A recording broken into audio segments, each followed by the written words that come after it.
at ticketsforless.com and save on your next event. You prefer to go mobile? Grab the free Tickets for Less app and shop with ease. Every seat holds a story, so find yours and save when you use the promo code THEZONE at ticketsforless.com and the Tickets for Less app today. Hi, we're the Goo Goo Dolls. We're fortunate that we can give our daughters everything they need to grow and learn, but not every child can focus on classes and play dates. Nearly 13 million kids in the U.S. face hunger. That's 1 in 6.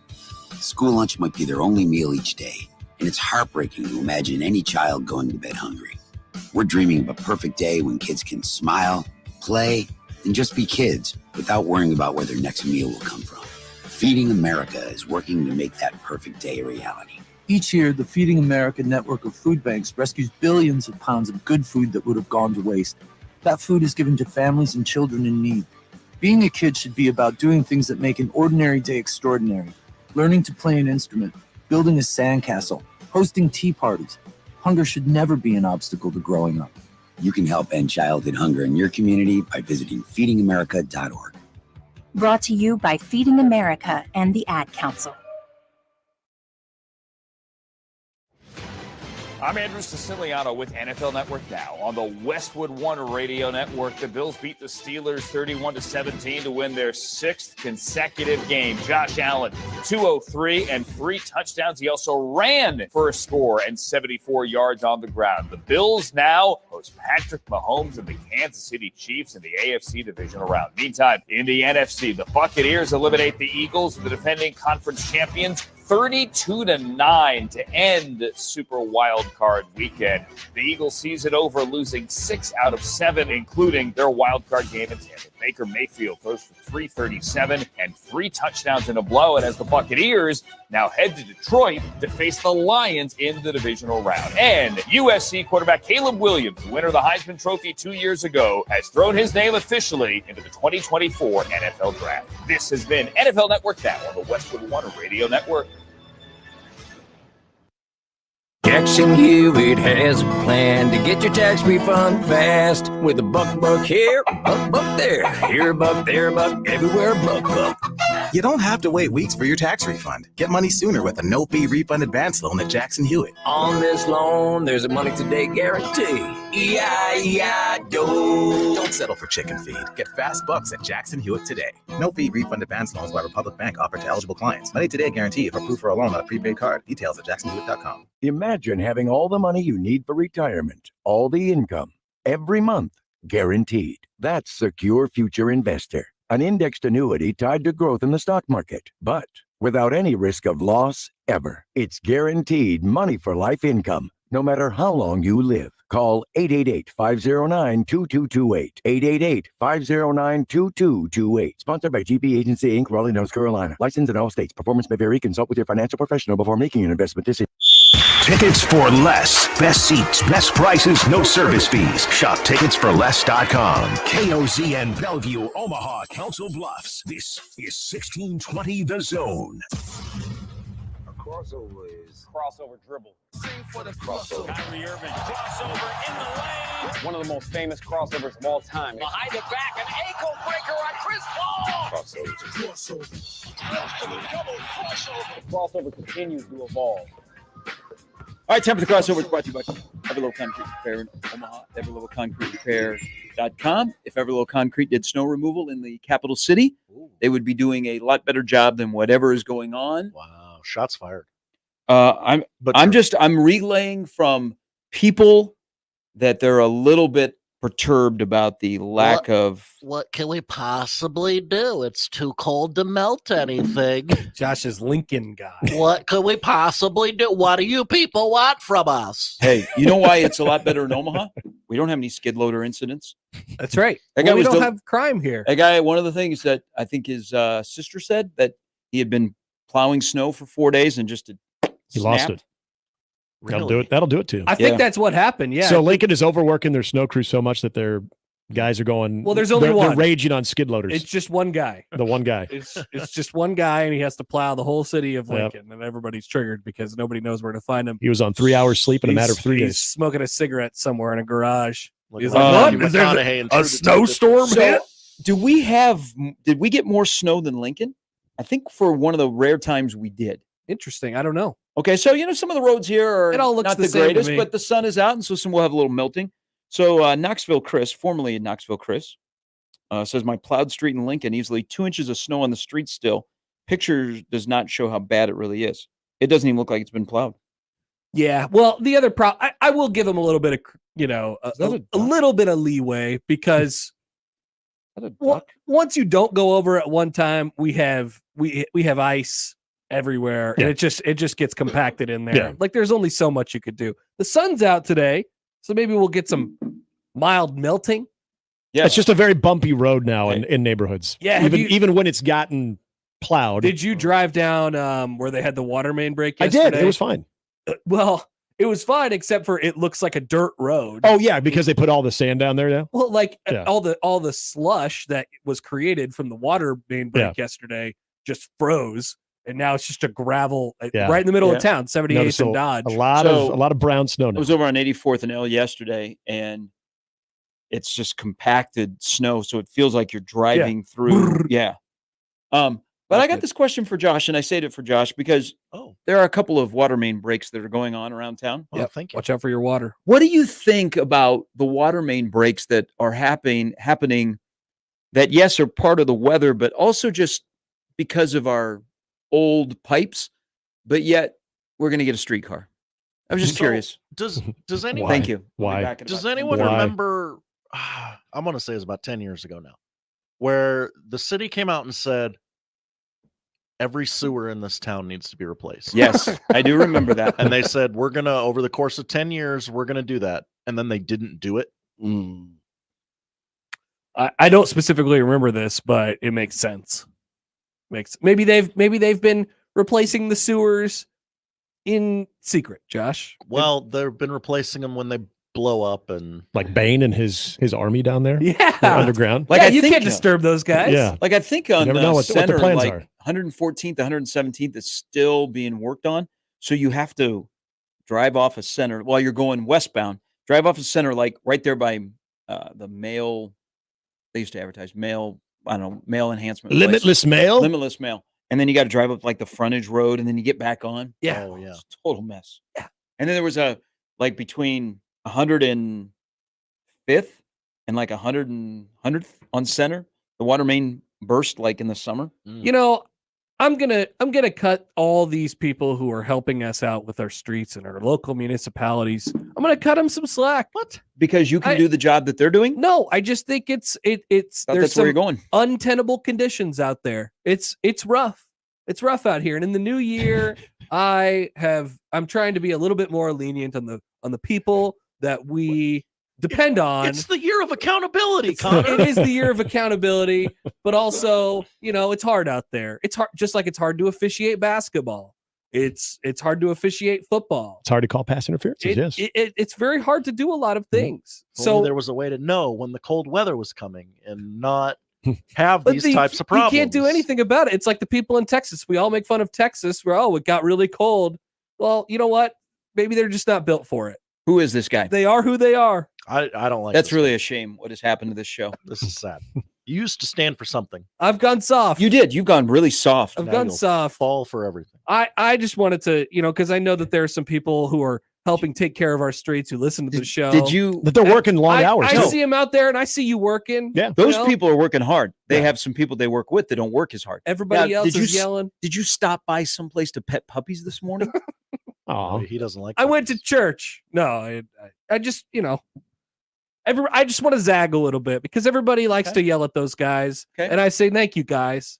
I appreciate that. And I have gotten to work just fine. Yeah. Maybe a little slow. If it cost me 3 or 4 minutes of my commute, you know what? I could deal with It's just getting out of for me. It's just getting out of the neighborhoods. And I've lived it in Columbus. It's much smaller. It's very, very bad there. And from what I'm hearing in Lincoln, I'm appreciative of what we have right now. I think in the situation that God has given us with the weather, what is happening? that our people in this town are very resilient and they've done an incredible job. What's going on here? I don't know. Did Mean Gene get to you? Are you in the pockets of the city? Yeah. She doesn't. She's doing a fantastic job. Yeah, she's not around, so I don't know. We could still say that. Hey, I forgot to ask you yesterday. Could you drive a skid loader? I would want to. I'd want to try, much like I'd like to drive a forklift. I've driven a forklift. Yeah. Are line you licensed? Of winding. Are you licensed? Yeah, I guess I would have had to be. Yeah. I don't know if that expired maybe a very long How'd you time get ago. your forklift license? Well, I worked at a place where we had to move big reams of paper, not at Dunder Mifflin. You worked at Dunder Mifflin? Yeah. A place called CSG that if you ever worked at a paper company? Yeah, if you ever got a cable statement, we How provided many that jobs statement. does this guy have? Wow. Well, it was where my brother worked. I was between jobs, and hey, it was a good landing spot. You've done so many things, Nick. Yeah, You've thank such you. an interesting life. I worked at I stuffed tax forms during one Christmas break. That's cool. It was awful. You had to take the orders and put the tax forms in, and then you had to bundle them and send them out. Yeah. But no, I drove a skid loader when I was in baseball. They were working on the stadium, and one of our groundskeepers was like, "Hey, you want to take this for a spin?" He goes, "Just don't do this, this, this, and this, and you'll be fine. And don't let it tip." And you did some of those things. I had trouble going backwards, but forwards I was really good. But I wanted to spin it. Like you didn't tear anything up, did you? No, we were in the middle of Parkland. They let me anywhere near the field. Okay, that's good. Yeah, that's good. I'm just waiting until people start lighting their fields on fire because we're getting ready to play baseball. We got baseball in like 4 weeks here. You know, people in the Midwest are going to start lighting their fields on fire. It's a wise move by all three Division I teams not to schedule opening day as a home game. I think that was smart. That was very forward thinking. Yeah. Did you know? I was looking at Creighton's schedule. Do you know where the Blue Jay baseball team is at opening weekend? Oh, this should be fun. Are they in Arkansas? No. Some little mini tournament and round robin play in Arlington, Texas. No. Are they in Louisiana? No. Much further north than all of those places. Oh. They're in Baltimore. How are they going to play? How are they going to play games in Maryland? In Baltimore. Hold on February 16th, 17th, and 18th. Gets pretty warm out there. It says right? Baltimore, Maryland. Who are they playing? Coppin State. Ooh. They're getting a 3-game roadie at Coppin State. Are they playing? Wait, it's actually saying the location it says is Baltimore, there, Maryland. I don't know where Coppin State is. I assume it probably maybe they're playing Coppin State in like a. It's in Baltimore. Yeah, Coppin State is in Baltimore, and they're just going there. Now, is that it's taking life by the stones? Is that going to happen? They're further north than us. That might be a little bit rough. Mm-hmm. They're probably not further north than us. It's close though. They might be battling the real field. It's like what? That might happen. I looked at their schedule. I'm like, hold on now. Can we get some odds if that game is all 3 games are actually played? Yeah, I mean, I think I'd said it. No, that can't be. I can't imagine that Ed would agree to go to Baltimore, Maryland to open the season. I wonder if they're playing them, but it's somewhere. I'm. It's possible that they're playing that they them. accidentally said, "Well, Coppin State's from Baltimore, Maryland, and we're playing. They're hosting it, but they can't be hosting it there. They must know where they're going. You know? I just wonder if that's not accurate. We need to talk to. We're playing Coppin State in Clearwater, Florida. We need to talk to Glenn on this. Call up Ed and say, "What are you doing? What are you going to Baltimore? You guys really playing in Maryland on February 16th? February? They might have more snow than we do. A month from today, the Blue Jays will be getting ready to go in Baltimore." And the thing about it is, they got the bus to Baltimore.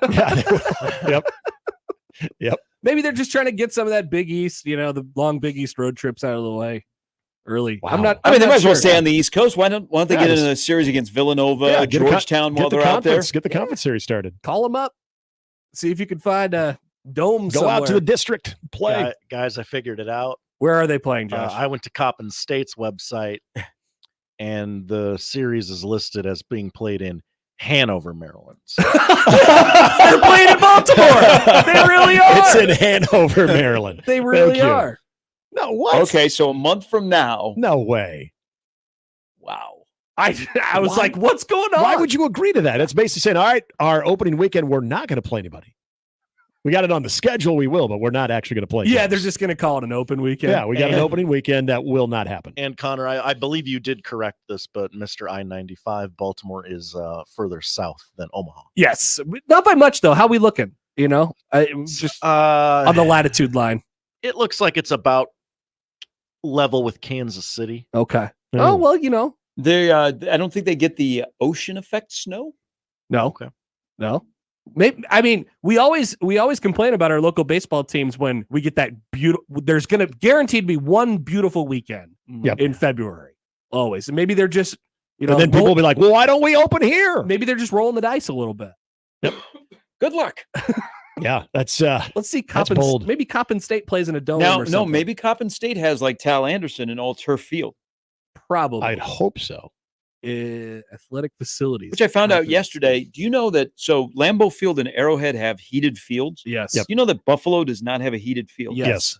Disaster. The field looked really good yesterday, though. But I had heard the Steelers players after the game were saying it was rock hard. Oh, sure. Which I mentioned, like Arrowhead, even with a heater, looked like that was just a miserable experience to get knocked down. So it does appear, by the way, that Coppin State has an all turf. Okay. field. Okay. So we take Just back need everything we said. need a little sunlight. Okay. Anything that's on there will melt. Sorry, Gary. Keep going. One of the first things that was included in the proposal to build the new Bill Stadium was a heated field. I'm glad they're not doing a dome in Buffalo. Yeah, me too. People are getting after him for that, but I'm actually happy. The city needs a dome, not the stadium. That's their advantage. Yeah. How many wide receivers are going to take more snowballs to the face when they're trying to catch a touchdown pass? That's a good thing, though. I think we need that. Well, it's as home a field society. advantage. Home field advantage, man. Some people throw oranges or snowballs right at a wide receiver. By the way, some of those fans had good aim.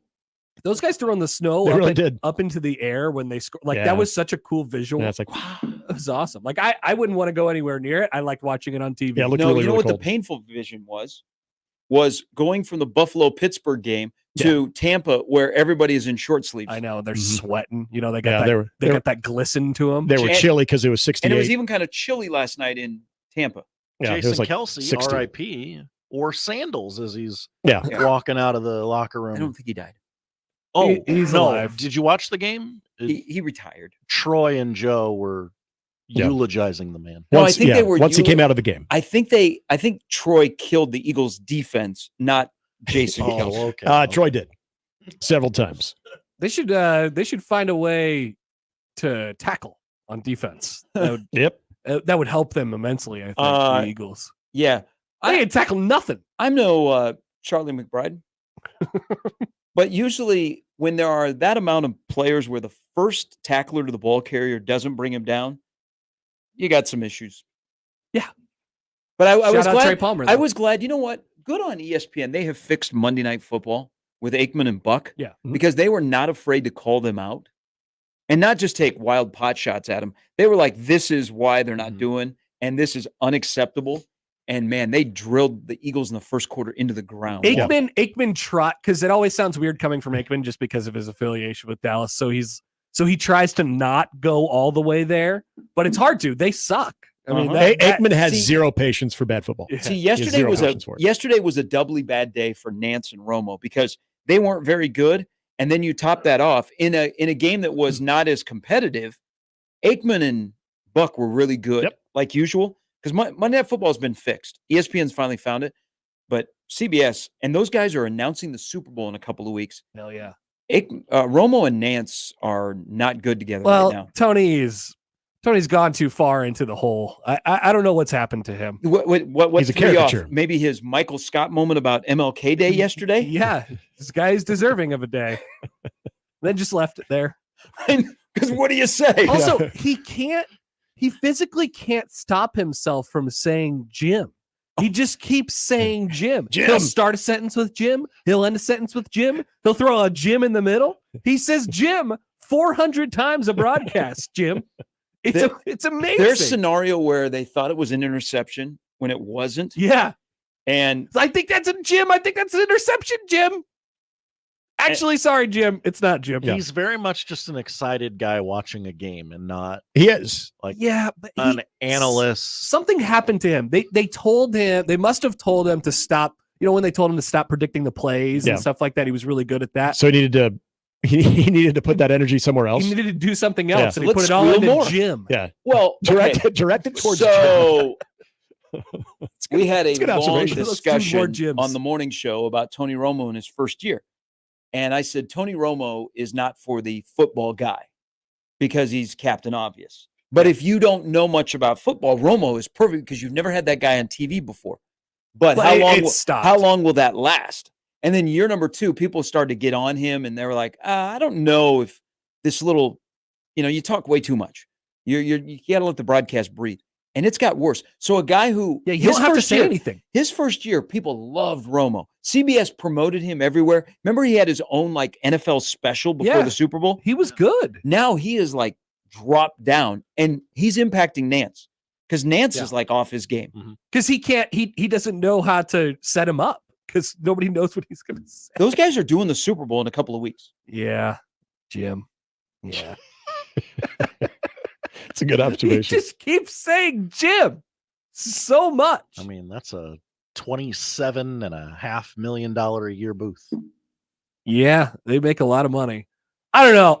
Something happened to him. I used to enjoy it, and now it's. I love enthusiasm about the game. I really do. I appreciate guys who have enthusiasm about the game, but it's to a level that is. He doesn't bring anything to the table anymore. Horrible. He used to bring something to the table. Yeah. It doesn't. He's in tune to what's going on, but now the way that he's trying to sort of redirect that, it also seems like they started to coach him, and then he started to pay attention to the criticism, and CBS folks did as well, and so they're working with him. Yes, and he's now just completely just out there. Yeah, he still has a pretty good understanding, clearly, of quarterback play and all of that stuff, but I think he probably. Maybe the easy solution here and the easy, I guess, diagnosis is that just doesn't seem like he does a lot of prep. Just doesn't seem like he does a lot of research.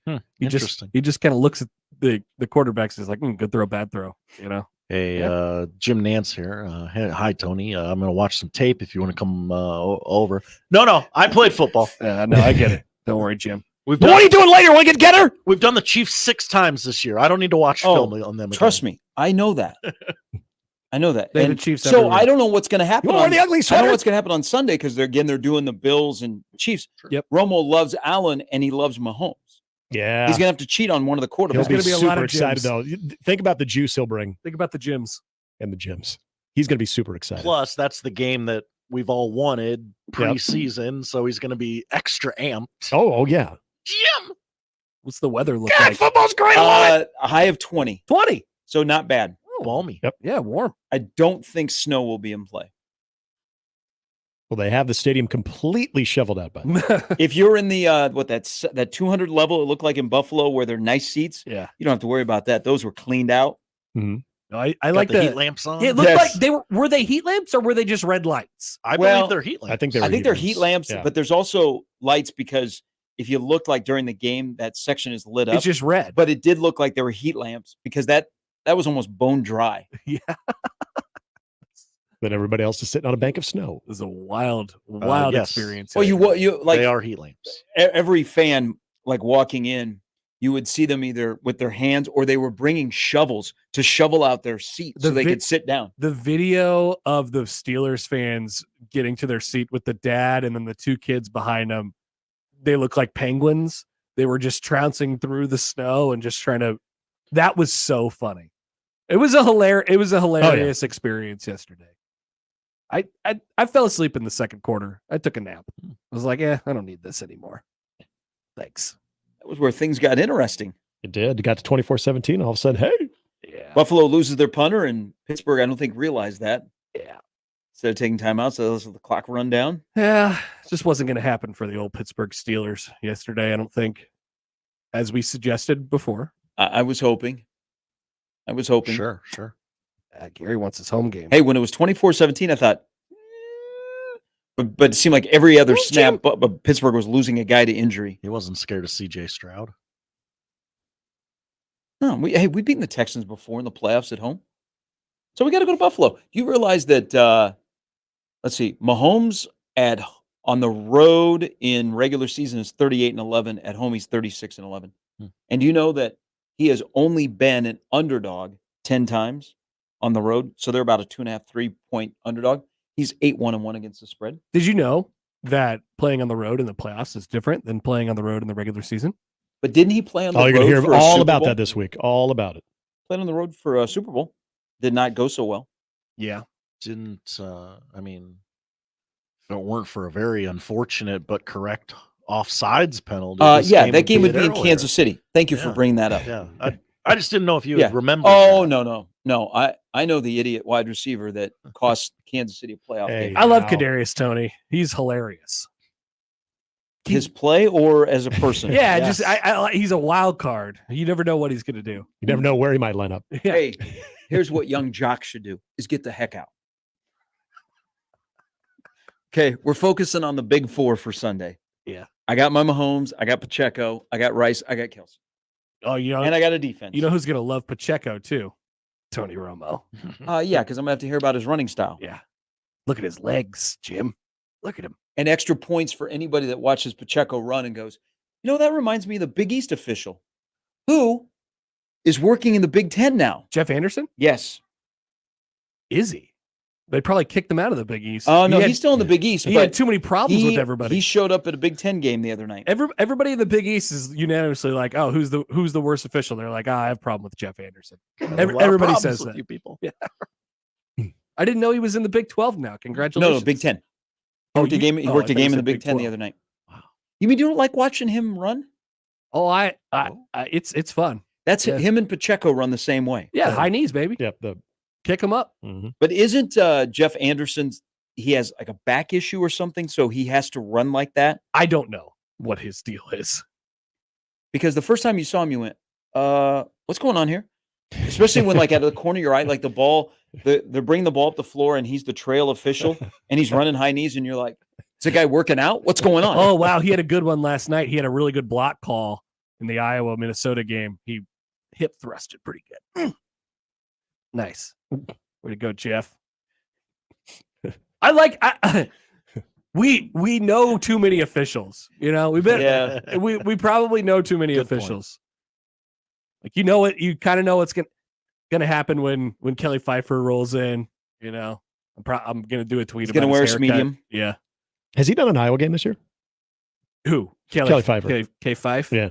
Ever since his stare down. He has done one game at Carver Hawkeye. It was back in November. It might have been just like a innocuous non-con game. Dude, we need a website to track where these guys are. So, can we have that? There Official used to tracker? be, because you could track, and it became oh my God, John Higgins is working 15 games in 12 days. Their work schedule is nuts. So that site used to exist, and then it disappeared. Thanks a lot, Did Kentucky. John Higgins axe it out? Was he like, no more of this? Because he's like the official man. No, because it would track each official every game, and then it would do like technical fouls. And like fouls called against certain teams. And it would break it down. Like the matchup for that day, they would get a hold of the officials, and they'd be like, well, when, Bob Smith works Creighton, Creighton only shoots 11 free throws. That's funny. Like they do in the NBA. Yeah. That's a stat in the NBA that a lot of bookies in Vegas are on. Yeah. Yep. Sounds like good betting information right there. Well, they have the last 2-minute report. They have some accountability. It's the year of accountability in the NBA, which is nice. We need that in college basketball. Need that in our snowplows as well. Yeah, which is a little bit odd the way this segment started. I'm just saying, we can have some grace for them while also saying that we should hold them accountable too. I have grace for them, but our elected officials. Did you watch the caucus last night, Josh? Not 1 second. Oh, that's okay. It was over after a second. Yeah. Started at 7, and by 7:01, it was over. They didn't yell about anything. Nobody had any arguments. They were like, okay, Trump, see you later. That's how they caucused? I believe that the AP called it for Trump at 7:30. Yeah. Did they wear their wigs? I don't think anyone had any wigs on. Well, maybe some blue hairs in some of those rural counties. I need a picture from the caucus. Do you? Why? Do you need I want to see what was going on. Make sure it happened? Don't make fun of my Iowans. That's a big deal to us. That's all you have. It's pretty. Well, I mean, we had the Iowa State Fair. Got Caitlin Clark. Okay. Yeah. Caitlin Clark. You do have Caitlin Clark in the caucus. Yeah, Caitlin Clark. It's not so bad. I wonder why didn't anybody ask her about caucusing? Good question. Great question. Actually, very good question. She needs to chime in on. I think she should. It's time. She's always so cool, calm, and collected. It would have been nice to see her just go, I don't know. She's reached the sports equivalent of fame of Taylor Swift, so it's time to start asking her about societal issues, I think. Well, especially something that is we could send very near and dear to her home state and caucusing. We could send one of the kids who lines up to get her autograph after the game and just say plant a question in so, there. Yeah, so what'd you think of the caucus? Like a little 6-year-old. You vote for Can Trump? you sign this? So what'd you think of the caucus? What do you think about AOC? Did you stand in the gym at Dowling Catholic and wait for hours and hours? I went my freshman year to Dowling Catholic. I can tell you that it is pro-Republican. Nice. At a Catholic high school. The Nebraska Iowa women's game already sold out. I know. I looked this morning on Tickets for Less. Yeah. You look at the secondary market for tickets. I think, because I don't remember what the secondary market was for No Sit Sunday. It's got to be the highest price ticket ever in PBA What are we basketball. looking at? Average is about $275. It's unbelievable. They've been sold out for a couple weeks now, and they're not. And they didn't have to promote it at all. They're not. Well, they kind of prefer not to because Yeah, I think they know the reason why. Now, didn't they do that last year, though? They promoted that game for a second. That was the Pac PBA game Yeah, last year, that's what I and they thought. didn't sell out. Right. They didn't all the way sell out. They got, I think, 13. Yeah, 14 Caitlin Clark was passes. still good last year. But She's the- this she's shows the- you the This will exposure be her now. last ride in Yeah. Lincoln, probably. Although she can make more money coming back People are saying with this. NIL. But This is there's going to be 15,000 This is the people. equivalent, like Nebraska volleyball sells out Michigan, or they go to Michigan State and they don't advertise it. Yeah. Because they don't want it to be. They know exactly why. Oh, it's all Nebraska fans that are here to watch their team play. You see, I don't know if it's going to be all Iowa fans, but there will be some. A lot of people that are there not to see Nebraska women. They might be wearing red. They'll be there But watching. She's got like 40 family members The that live in this draw area. is 22. Yeah, and she famously loves playing at Pinnacle Bank Arena. She's documented saying, "I love it. I love Maybe playing." she'll transfer here and she can team up with Britt Prince. Good idea. Let's start that rumor for next year. Oh, Then you'd have Caitlin Last Clark Dance. and Jordy Ball on campus at Yep. the same time, oh, and Keisei Tominaga Yeah. and Dylan Raiola. Oh my gosh! what a world. We'd need Nebraska TMZ at that point. Yep. Uh-oh. We got Caitlin Clark coming out of the dining hall. Oh, it's a monthly test. Never mind. Caitlin, what do you think? Hey, I asked Nick this question. We don't have any caucuses here. Do you know anybody that's gotten a Tominaga autograph? I would like to see what his signature He looks signs. like. He He signs. I know, does but, sign. but it's Yeah. not the But he's not I- in Japanese letters. I don't know how he signs. Yeah, That's what I that's would what we're like to curious see. about. He signs and he poses for selfies Yes. a lot. I don't know that I've seen one, but I know that he signs. I've watched him sign before. That's a good question. I'll have to watch that next time. He's on the Big Ten journey. I think he kind of just goes KT and gets. Oh, out of really? it. I K scribble T scribble or just KT? just KT. I mean, my name's KT. Okay. His English has gotten a lot better Yeah, he does interviews now in Yes. English. So he Still sat down soft-spoken. and he was really so like when he first got here, when he was at junior college, he didn't get a lot of media attention, so he didn't have to talk. Yeah. And then when he first got here, I remember they had him one day talk to the media, and he was super quiet. Like his voice was really quiet. But he did that, I believe, without a translator. Yes, he did. And now he looks like he's a lot more comfortable just speaking. Yeah. Like it's because he doesn't always show up in front of the media after games. No. Because sometimes the questions can be like rapid fire and it could be a lot to Yes. digest. I think with the question, it's not just going to be, "How did you think you played today?" But during this, they said his father has started to learn English. Wow, Oh, nice. basketball So remember bringing countries together. in the game when it would have been the Indiana game that they were at, right? That his parents were. I think it was the Indiana game. Yeah, I guess so. Yeah. Yeah. And they shot, or they didn't shoot a shirt over by them, but one of the cheerleaders came by and threw them a T-shirt, and then they tried to give it to the people behind them, and then you could read the lady's lips. She was saying, "I already have one," and try to give it back to them. And I watched the game with my wife. I'm like, I don't think they speak they don't English. So and she's understand saying, what's "Here, happening." I already have one. Take it back." Like, just keep it, Yeah. because they probably have no idea what you're saying right now. I now have a screenshot of a Tominaga autograph. Oh, Would you like to explain what that is? Oh, okay. It looks like scribble and hump. Looks like a math problem. Scribble, hump, scribble. Doesn't it look like a math problem? it looks like a combination of Japanese and American. It's some sort Kind of of cool. It's some sort of symbol of something. If you were a doctor. right. Like this is going to show up on Reddit 10 years from now, and somebody's going to say, "Hey, I was cleaning out my dad's garage, and I found this autograph. Any idea who it is?" Or can you tell me what this means? And be like, I don't think that's an autograph. I think that's just like, is that like a childhood scribble? Somebody dropped a pen. And it kind of just scribbled around a little bit. I'll watch for that next time. I wonder how he does that. Signs of. I wonder if it looks like that. That looked like a picture from his commitment or something like that. Yeah. So maybe it's evolved.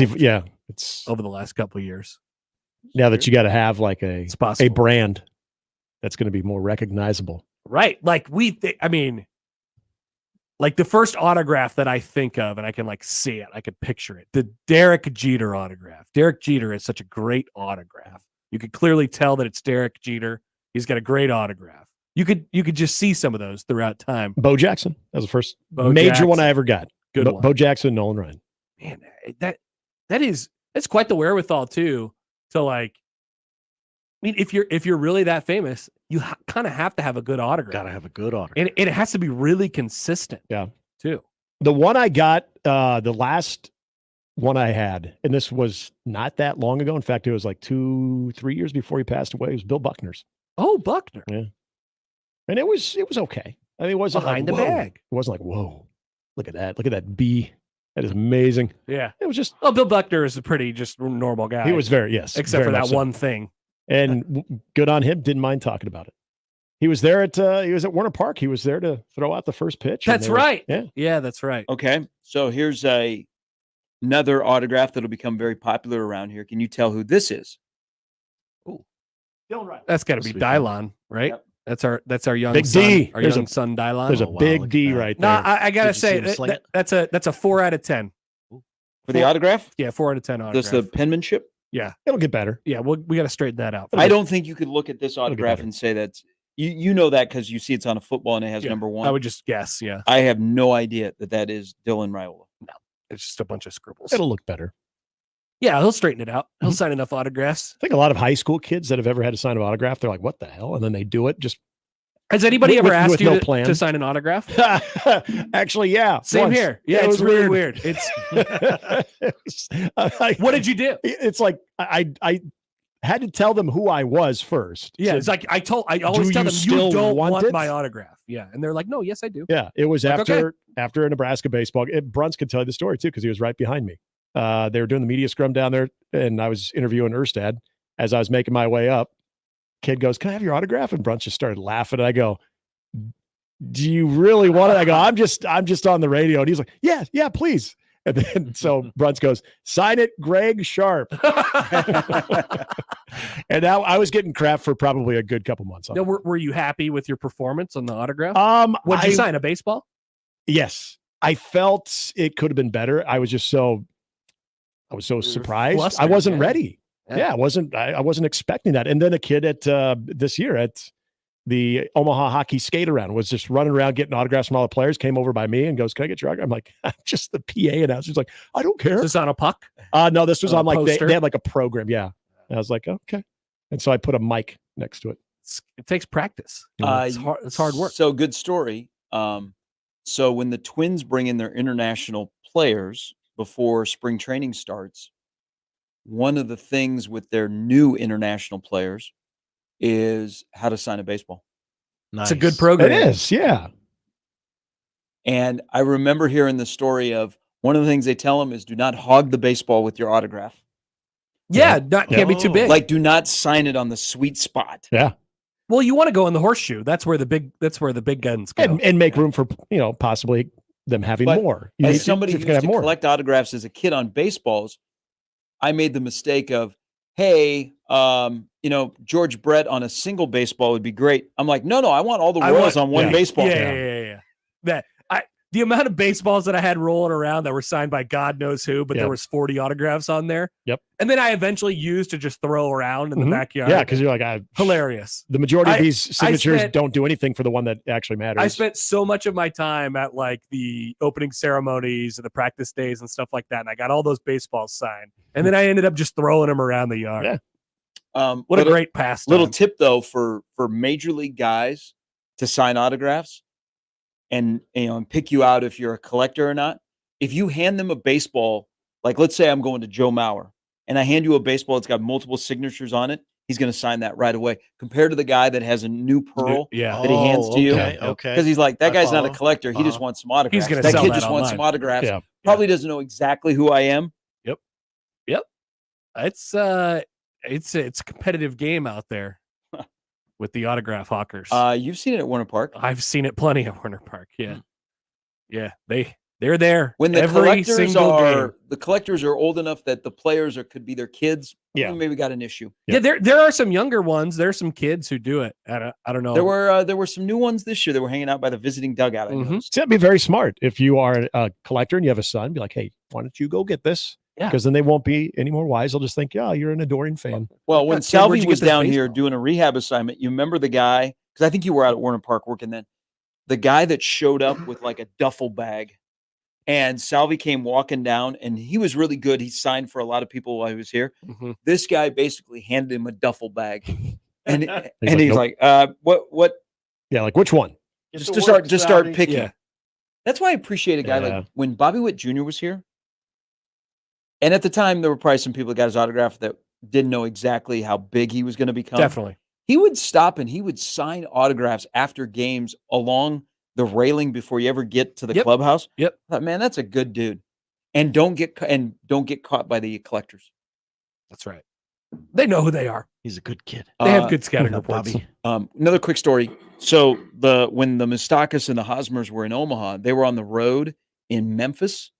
And, all those guys throughout their career were just swarmed because they were prospects. And they didn't sign for a guy in Memphis. And the guy called up the Royals front office. Wow. And he complained. Jeez. Did they have to send out some autographed baseballs? No, because the guy was harassing them. So entitled. And so the guy was like, he won't give me an autograph, blah, blah, blah. Yeah, he called the front office in Kansas City. They're like, yeah, they don't have to. Well, Yeah. what am I would love to know how you? that conversation went. Okay.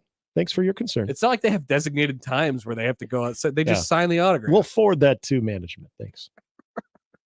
Give me a beat. Been there. I've sat in a hotel lobby before getting autographs from players that are in that hotel. That's what I should do. Every time I go to a baseball game and somebody doesn't throw a baseball to me, I'll call the front office the next day and I'll say, they threw the baseball to not me. Yeah, How dare they? They threw it to a 5-year-old. What's that kid going to do with that baseball? I think you got some culture problems in your organization. Yeah. Because I am baseballless. I went to the Laker game last night. While LeBron was walking off the floor, he handed this kid in front of me his shoes. Didn't hand me his shoes. Yeah. Those shoes aren't going to fit that kid. I need shoes. Come on. To sell on eBay. This is the face of your franchise? Jeez. That's a good move. You're going to put the pressure on them. Yeah, I'd like to speak to Dayton Moore. I got a problem with that Mustakas guy. He won't give me any baseballs. I went out and bought a book of 80 Mike Mustakas baseball cards, and he won't even sign one. The jerks. What kind of culture you got in your organization? I'm paying your salary. That's the best one. We pay your salary. That's it. All right. Aaron says, as a Packers fan, I recently saw Jordan Love's autograph, and it's simple and cool. It's just a J and a heart. Of course, because everything about Jordan Love right now is awesome. We love Jordan Love. Hold on. Did you see him save that stranded motor? Oh, yeah. Oh, and he's awesome. He's cool, man. There's nothing cooler than Jordan Love right now, man. It's awesome. Even his autograph is awesome. Oh, yeah. I think he's going to be in the Hall of Fame. Oh, without question. The Packers did it again. I know. Hey, They're so blessed. Autograph. That's an incredible autograph. I like Trigger. Yeah, Nick, what do you think about that? Is that a autograph? It's just J. Hart. That is. Oh, it's all. God, what a great autograph. Great autograph. That's top 5 all time. Maybe number 1. Jordan Love is amazing. It took 0.5 seconds. So I good. said Jordan Love. He said, Oh, Jordan Love. I like this. That is a fantastic autograph. He's a star. So good. He's got a star autograph. Yeah. He's destined for glory. It's going to be amazing, Green Bay. You could argue he's already there. He is. You see what he did against Dallas? They won a playoff he's game. amazing. They did. They wrecked Dallas. He played really well. Meanwhile, Nick's trying to get rid of the best quarterback his franchise has ever had. Yeah. Justin. No, okay. I don't want to get into that either. We can't have nice things, especially at that position, Josh. I've accepted that. Okay. Justin Fields' autograph isn't bad. That's a guy who's probably prepared. 5-star. Okay, quarterback. so not as cool as Jordan Love. We might be onto something. Does it say go Dolphins? No, it is just JF1. JF1, that's cool. Oh yeah, I've seen that one. He should do like Justin and then draw a football field. Did you know he has and then put an S on the S. Did you know he's got a bulldog named Uno? It's true. Yes, he's got a he's got. Do you know that Jordan Love has 2? Probably has 2 cooler names. I'm sure. I think Jordan Love might be my guy now. Oh, I love that autograph. Uh-oh. Everybody else loves him too. He's better than Patrick Mahomes. Now, Pat Mahomes' autograph is money. Not as good as Jordan Love's though. I don't know. That you're right. They're in the race for this. Jay Hart and Justin Fields too. Like Mahomes' autograph is pretty if simple. you put a field on there, then he'd be in the race. What does Drake Mays look like? I need to know what Drake Mays looks like. Drake May. Yeah. That's Caleb Williams' autograph looking these days. This is a good way to think about who you want your next franchise quarterback to be. To hell with all of those interviews that you do with the GMs. Drake and May, the combine. Let's see you sign an Audi. Drake May looks like he has just wrote his name on a test. Oh, that's terrible. Yeah. Looks like Dale Murphy. Seriously, it doesn't look like it said Dale Murphy. It does. It's just Well, autographs are going to get simpler or messier because they don't teach cursive writing anymore. But if you don't have one, if you don't have a signature autograph, I think it's the best practice to just go with big initial, scribble, big initial, scribble, and then just get out of there.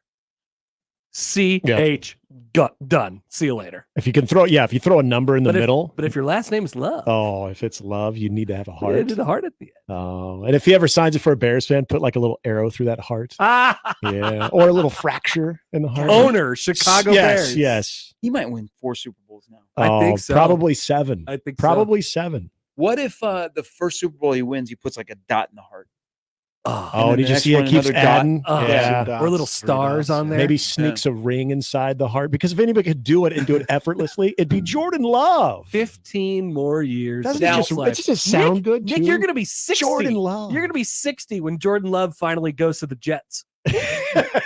How's that feel? All right, I'll be 5 years from retirement. Hey, that's amazing. But Nick, on the back end, he's going to do something socially horrible. That's going to make people hate him. You know what? And then you'll be there. It keeps me getting up every day. Yep. Just got to power through, because in 12 years, this guy's going to get canceled. The next Packers franchise quarterback is like 5 years old right now. Yeah. And he's just sitting around somewhere. What will be his downfall? They're grooming him somewhere. It's a great reminder, Josh. Thank you. Jordan Love, your days are numbered, man. I don't know what you'll say or what you'll do, but you'll do it. Can I get some odds on what social cause will derail Jordan Love? Well, it's something that probably doesn't even offend us right now. Yeah. No, It's something that we don't even know exists. What might we be offended by as a society in that 2040? That Jordan Love could be associated with? Yeah.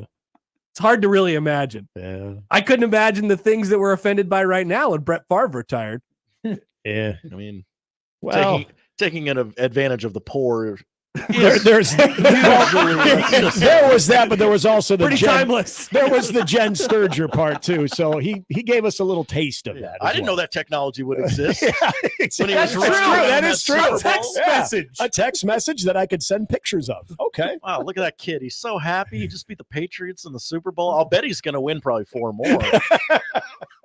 Clean cut kid. Can do no wrong. The last time the Lions won a playoff game, text messaging didn't even exist. Exactly. So Barry Sanders could have gotten in trouble.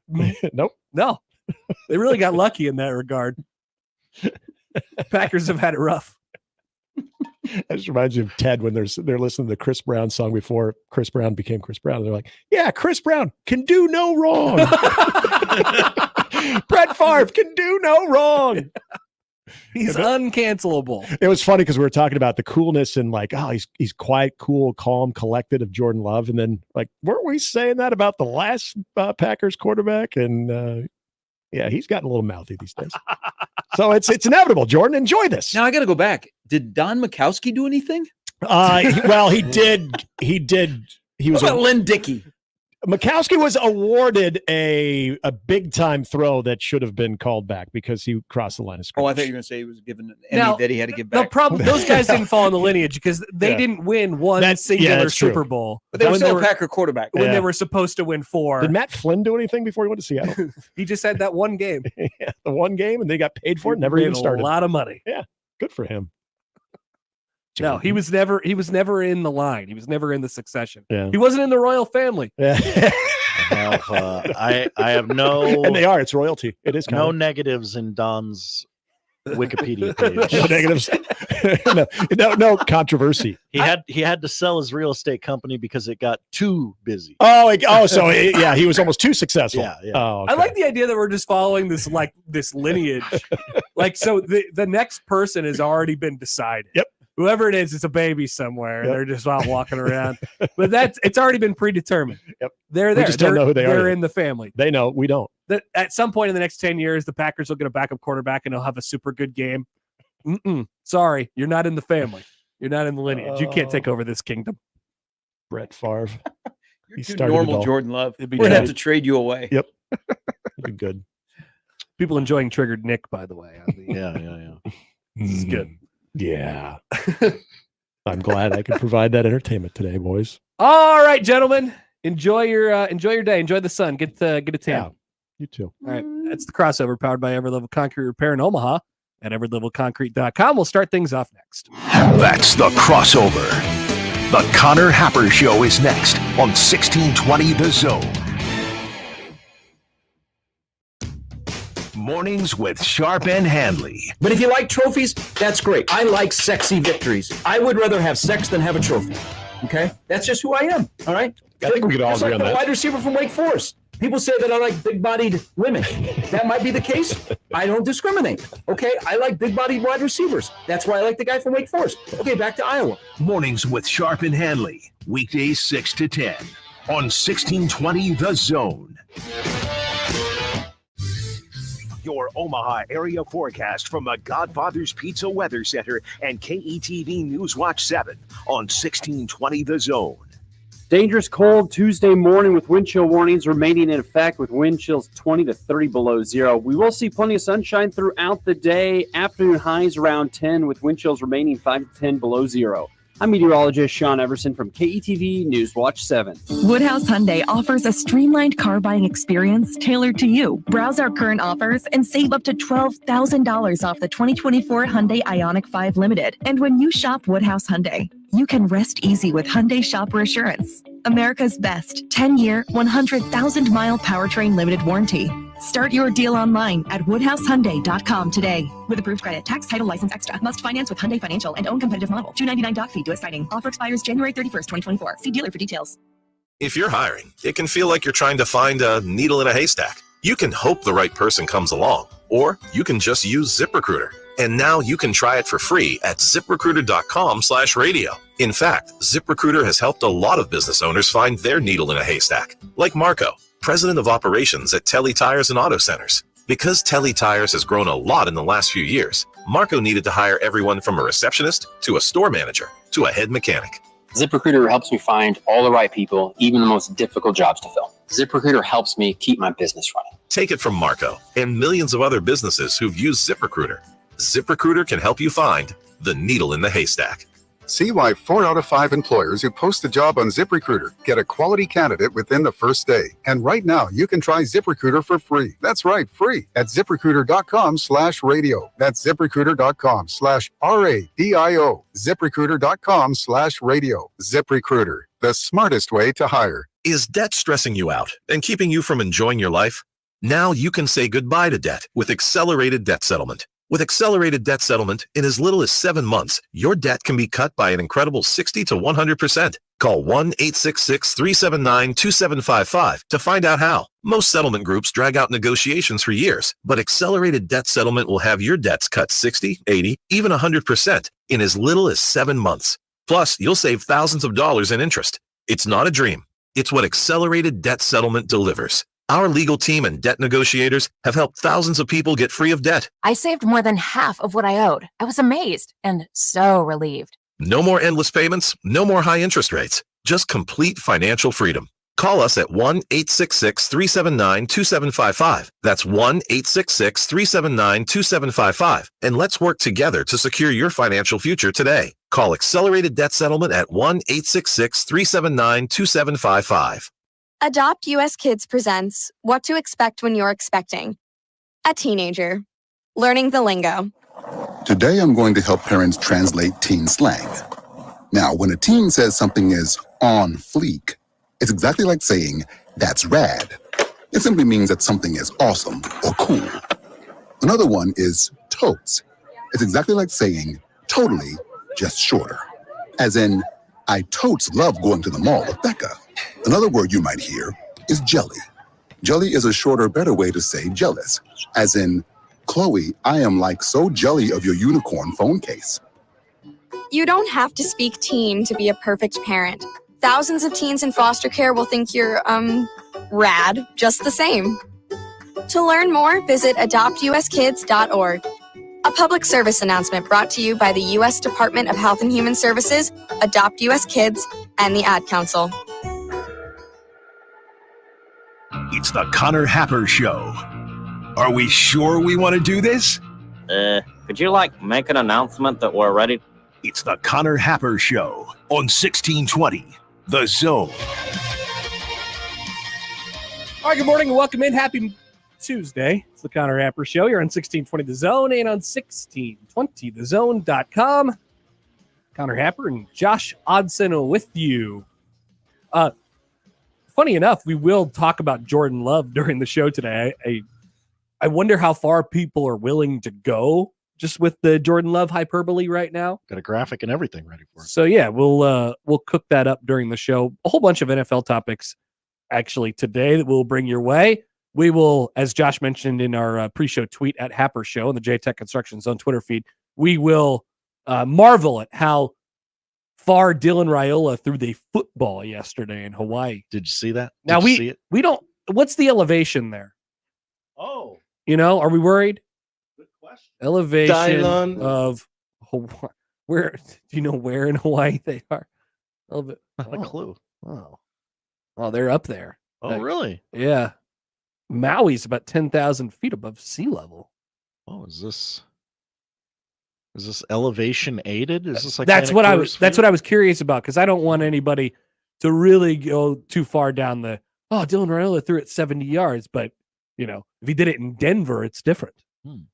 Maybe if he did it in Hawaii, it's a little bit different. Anyway, I hadn't thought of this. We will marvel at his ability to throw a football far. We'll even take your calls on it. We'll have big Dylan throw overreaction. Oh, on the show today. How could you not be interested in this? Okay, thank you for bringing that up, Josh. Thank you for asking the question. I got put on an island yesterday in the afternoon crossover because I was for some reason the only person who was showing a slight interest in this Friday's Polynesian Bowl. It's gonna do a monster number in this state. I understand that we could overdo it with the hype, and we absolutely are. There's no doubt about it. Let's not get a bunch of takeaways from the game, but I want to see the kid play football. Don't you want to watch him throw the football? Yeah, I do. That's your quarterback next year. If I don't know, if Jeff, I don't know how to come up with a good example for this, I guess, but at this point last year, you knew that Jeff Sims was going to be your quarterback, right? If there was a way that Jeff Sims was playing a football game this Friday and he was already signed to Nebraska last year, I'd watch that. I'd watch that football game. Watch the hell out of that. I'd watch that football game because I didn't watch enough games in the ACC network, as accused by our listeners. So yeah, I'm going to watch Dylan Raiola throw around the football. And no, I'm not going to take too much from it, but I do want to see it out of his hand. I do. I've been bitten by this before, Josh, but I am a really big, I want to see how it comes out. I'm an old school NFL scout, hand size. I'll sit there. I'm whatever the old scouts are in Moneyball, those guys. I'm like that for football quarterbacks.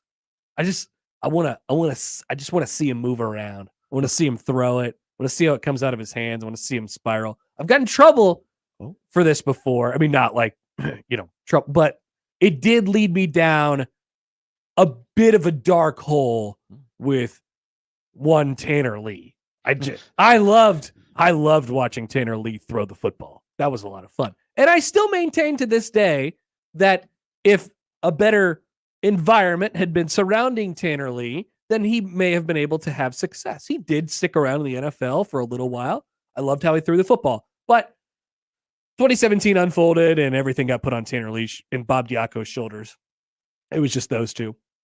And ultimately, Mike Riley had to pay for it all. But I still maintain that I liked watching Tanner Lee throw the football. And how it comes out of your hand doesn't mean everything, but I just want to see how he operates a little bit. I think there's many reasons to watch the Polynesian Bowl on Friday. I have some elevation answers. Thank you. Well, so many reasons. So Sipple and Sean Callahan are going to Hawaii. I think they saw it was -12 out, and they were like, you know what? We could go to Hawaii and cover this game and write the whole trip off. Let's go. They got some sponsors. I mean, that's tax fraud is what that is. Hey. Allegedly. Hey. Okay, what's the elevation concern? The game is being played in Honolulu. All right, Honolulu elevation what? 16.4 feet. Okay, that's low, That's Josh. very low. I Googled Omaha elevation because that number sounded low. Yeah. Omaha it's elevation. almost at like 2,000, right? 1,060 feet. 1,060, 1,000. Okay. All right, so not elevation aided. So he's going to have so much it'll actually pressure on him. Yeah, it'll actually be going down. Yeah. So if it looks bad, you can just write the whole game off because it's super low elevation. Is it what, 10 yards per 1,000 feet? So he would have thrown that. He would have thrown that like 110 yards in Denver. Got ourselves a gamer, Husker fans. That's our guy. That's our guy. All right, plenty to come up on the show today. Allan Bell will join us in a half hour. We'll talk about the NFL results from this past weekend and get a betting angle for divisional weekend, not super divisional weekend, just regular old divisional weekend. Regular ass divisional weekend. That's what they should call it. They need to rebrand it, Josh. They rebranded Super Wildcard Weekend. It's going to stay Super Wildcard Weekend forever. It's kind of fun to say. It adds a little pizzazz to things. Mm-hmm. We've been accused of having less pizzazz nowadays by Triggered Bob. So why don't we just make it Super Divisional Weekend for no reason? Or Mega Divisional Weekend. Do you want one of those games on a Monday? Because that's the super part. That was the super part. The super part is the extra game, right? Yeah, and that game was on a Monday, right? I guess so. Yeah, put one of them on a Monday. Whatever you're gonna I don't care. Put it on. I'm gonna watch it. Yeah, I'm gonna watch it. Just like I watched the 3:30 Monday playoff game yesterday. Yeah, you did. We took a nap. I did. I did fall asleep. Got a little sleepy. Yep. Well, you're giving it your all from 10 to 2. It tuckers you out. It is the year of grace. as I explained earlier. I only do this show for one person, Josh. Me? God. Oh. Audience of one. That's our Lord and Savior. Texans Ravens on Saturday. Packers Niners on Saturday. Bucks Lions on Sunday. Chiefs Bills on Sunday evening, not night, which is nice. I love a 5:30 kickoff on Sunday in chilly, snowy Buffalo. Who will win via the upset this weekend?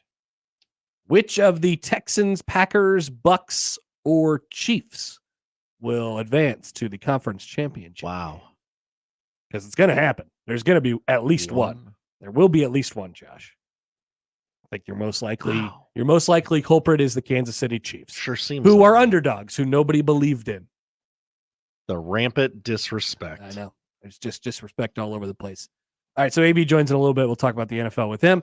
Jacob Bigelow in the 1 o'clock hour to talk about all things dumpster fires in college basketball and Nebraska basketball, of course, as well. Elsewhere, I want to get into the games from last night. And it is the offseason in college football, which means we're talking about the transfer portal again and how to fix it. Finally, good. And things like that. Also, once again, it's the year of feeling sorry for people or having grace for people. I feel bad for San Jose State today, who lost their head coach who was having success all because Nick Saban retired. It really doesn't seem fair. The dominoes are still falling, and Brett Brennan's going to take the Arizona job, and San Jose State's like, man, why'd Nick Saban have to retire? And then in turn, affected us. Now, Brett Brennan wasn't going to stay there forever. Yeah, they should be used to this at some point, right? But you think, why now? Why us? Yeah. We thought we were going to make it through one more coaching cycle. And there he goes. Off to Arizona to replace Jed Fish, who took the Washington job, to replace Kalen DeBoer, who took the Alabama job. The dominoes falling across college football. So we'll talk about that piece and how it involves the portal as well. Also, there was a little bit written yesterday on the Iowa offensive coordinator search. It seems as if Paul Chryst will not be the offensive coordinator at Iowa. We are on day 78 of the Iowa offensive coordinator search. It is time for them to get out the wheel and start moving on things. Hey, now it's I wonder, and we'll wonder out loud about that during the show today. The lineup powered by the Rooferees at John Higgins Weather Guard. Want you to get in touch with the show? Please do. 402-951-1620 on the 42 Degrees The Source hotline. Like I mentioned, tweet at Happer Show, at Connor Happer on the JTech Construction Zone Twitter feed. Email Connor at 1620thezone.com on the Equitable Bank Zone inbox, or Josh O at 1620thezone.com there as well. And we say good morning to our YouTube audience, or for those of you watching along with us, conveniently located on our website, 1620thezone.com. While you're there, sign up for the fabulous email list. Find out what we're doing before anyone else. And make your picks for our pick'em for this week. Yes. Even if you sucked last week, you get a new lease on life this week. I'll raise my hand on that one. I believe you and I both salvaged a 500 opening round of the playoffs. Look, I feel fortunate, Josh. Yeah. I feel very fortunate. I believe we both went 2-0 to get to 500. But guess what? It doesn't matter because it all refreshes this. I guess your points matter for the first round, but it refreshes. You get a new lease on life. So go to our website, and the grand prize is worth $500 at the end of things. You can find that at 1620thezone.com, by the way. All right, we are off and running. We'll come back and start things off next on 1620 The Zone. The best way to catch all the action is on 1620 The Zone. And no line for the bathroom. For the ones who get it done, the most important part is the one you need now. And the best partner is the one who can deliver. That's why millions of maintenance and repair pros trust Grainger. Because we have professional-grade supplies for every industry, even hard-to-find products. And we have same-day pickup and next-day delivery on most orders. But most importantly, we have an unwavering commitment to help keep you up and running. Call, click Grainger.com, or just stop by. Grainger, for the ones who get it done. It's the most time-honored tradition to start the weekend, grabbing a cold one from a local Nebraska brewery. Let's be real here. It's cold outside, and you don't want to drink the same boring beer as those Hawkeye fans. Drink Nebraska brewed beer, cider, or seltzers instead. Each week, we're putting the spotlight on a unique Nebraska brewery with One Beer Friday. Share your brew on social media with the hashtag One Beer Friday, and you'll be entered to win a $25 gift card to a local Nebraska brewery. Nebraska is the good life with great beer. Click nebraska.beer to learn more. Over the past few years, the COVID-19 pandemic has affected how we live our daily lives. Today, we also face a mental health pandemic that threatens our well-being as we attempt to rebuild our social networks and communities. The pandemic has reminded us to value family, community, and our human connections. However, it has also left many of us feeling more isolated, confused, and alone, struggling to find meaning amid loss and uncertainty. Today, 1 in 5 Americans experience emotional and mental health challenges, but many of us do not understand what we are facing or know how to ask for help. At the American Psychiatric Association Foundation, we understand what you are going through, and we are here to help. Our vision is to build a mentally healthy nation for all. We work every day to eliminate stigma, combat mental illness and substance use disorders, and advance mental health. If you or someone you love needs help, you are not alone. Please visit mentallyhealthynation.org to learn more. What is dedication? My daughter started making necklaces. She makes what we call affirmation fashion. I tell her every day that your black is beautiful. Your black is beautiful. And if there's anything better than being beautiful, it's being smart. If there's anything better than being smart, it's being kind. And reaffirming that every day is our method of making sure her chin never drops. My dad wasn't around. And I remember riding a bike and falling off and cutting myself, and me never just wanting to get back on it. People ask, how your children learn how to ride a bike, and you didn't. I didn't teach them. I just created an environment where they taught themselves, and all I had to do was be there. That's dedication. Visit fatherhood.gov to hear more. Brought to you by the U.S. Department of Health and Human Services and the Ad Council. Cards issued by Sutton Bank and Celtic Bank, members of FDIC. Terms and conditions apply. Are you the decision maker in your company? Consider this. For the first time in decades, there's a better option for a corporate card and spend management platform. Meet Ramp, the only corporate card and spend management system designed to help you spend less money so you can make more. Most corporate credit cards offer points as incentives, but those points amount to less than their worth in real cash value. Ramp's corporate cards offer you cash back, real money in your pocket. Plus, you control who spends what with each vendor. And Ramp's software collects and verifies receipts automatically, which means you'll stop wasteful spending and close your books in hours instead of days. Businesses that use Ramp add up to 5% to their bottom line the first year. If you're a decision maker, adding Ramp could be one of the best decisions you've ever made. And now get $250 when you join Ramp. Just go to ramp.com/sports. Ramp.com/sports. ramp.com/sports. Tickets for less. Best seats, best prices, no service fees. Shop ticketsforless.com. KOZN Bellevue, Omaha, Council Bluffs. This is 1620 The Zone. Let's get back to the Connor Happer Show on 1620 The Zone.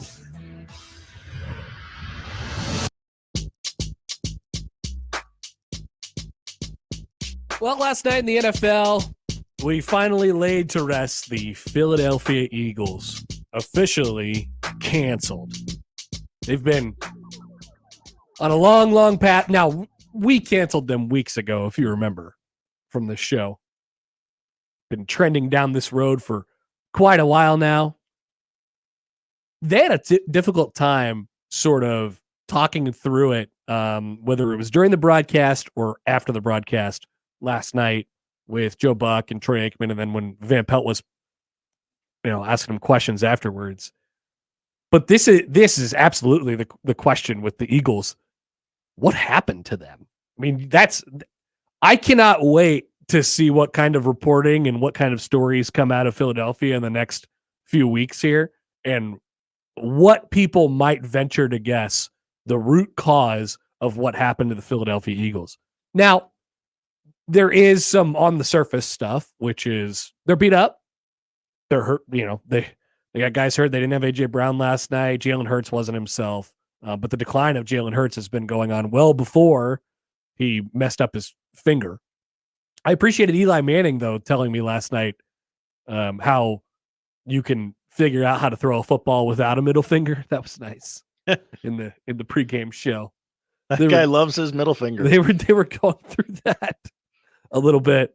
And it's not even close to the same team that they were at the beginning of the year. Did the Niners break this team? Well, the thing that I know, it's possible. And,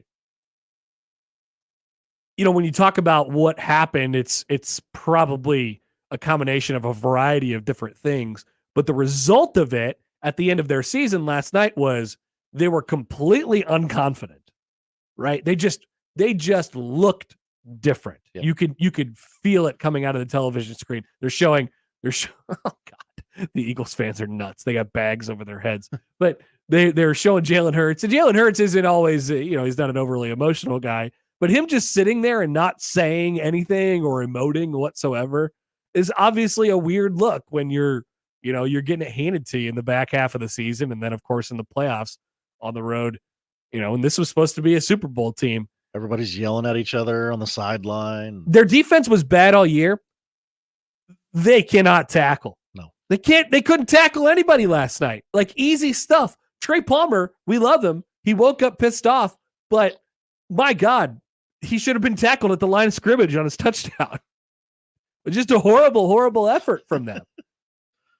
And like I said, they were beat up at the end there, but what happened with the Eagles? What happened to the Philadelphia Eagles in the back half of this season? They just looked completely, completely different. I know what the result of it was, but I can't venture to guess why.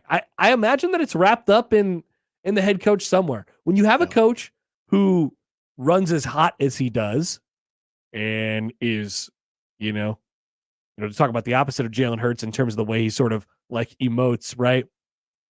You are going off of momentum and juice. We've seen college basketball coaches do this before. I always think, we could think about, we can even relay it back to Nebraska basketball. Like Tim Miles teams, they operated off of emotion because their coach was emotional.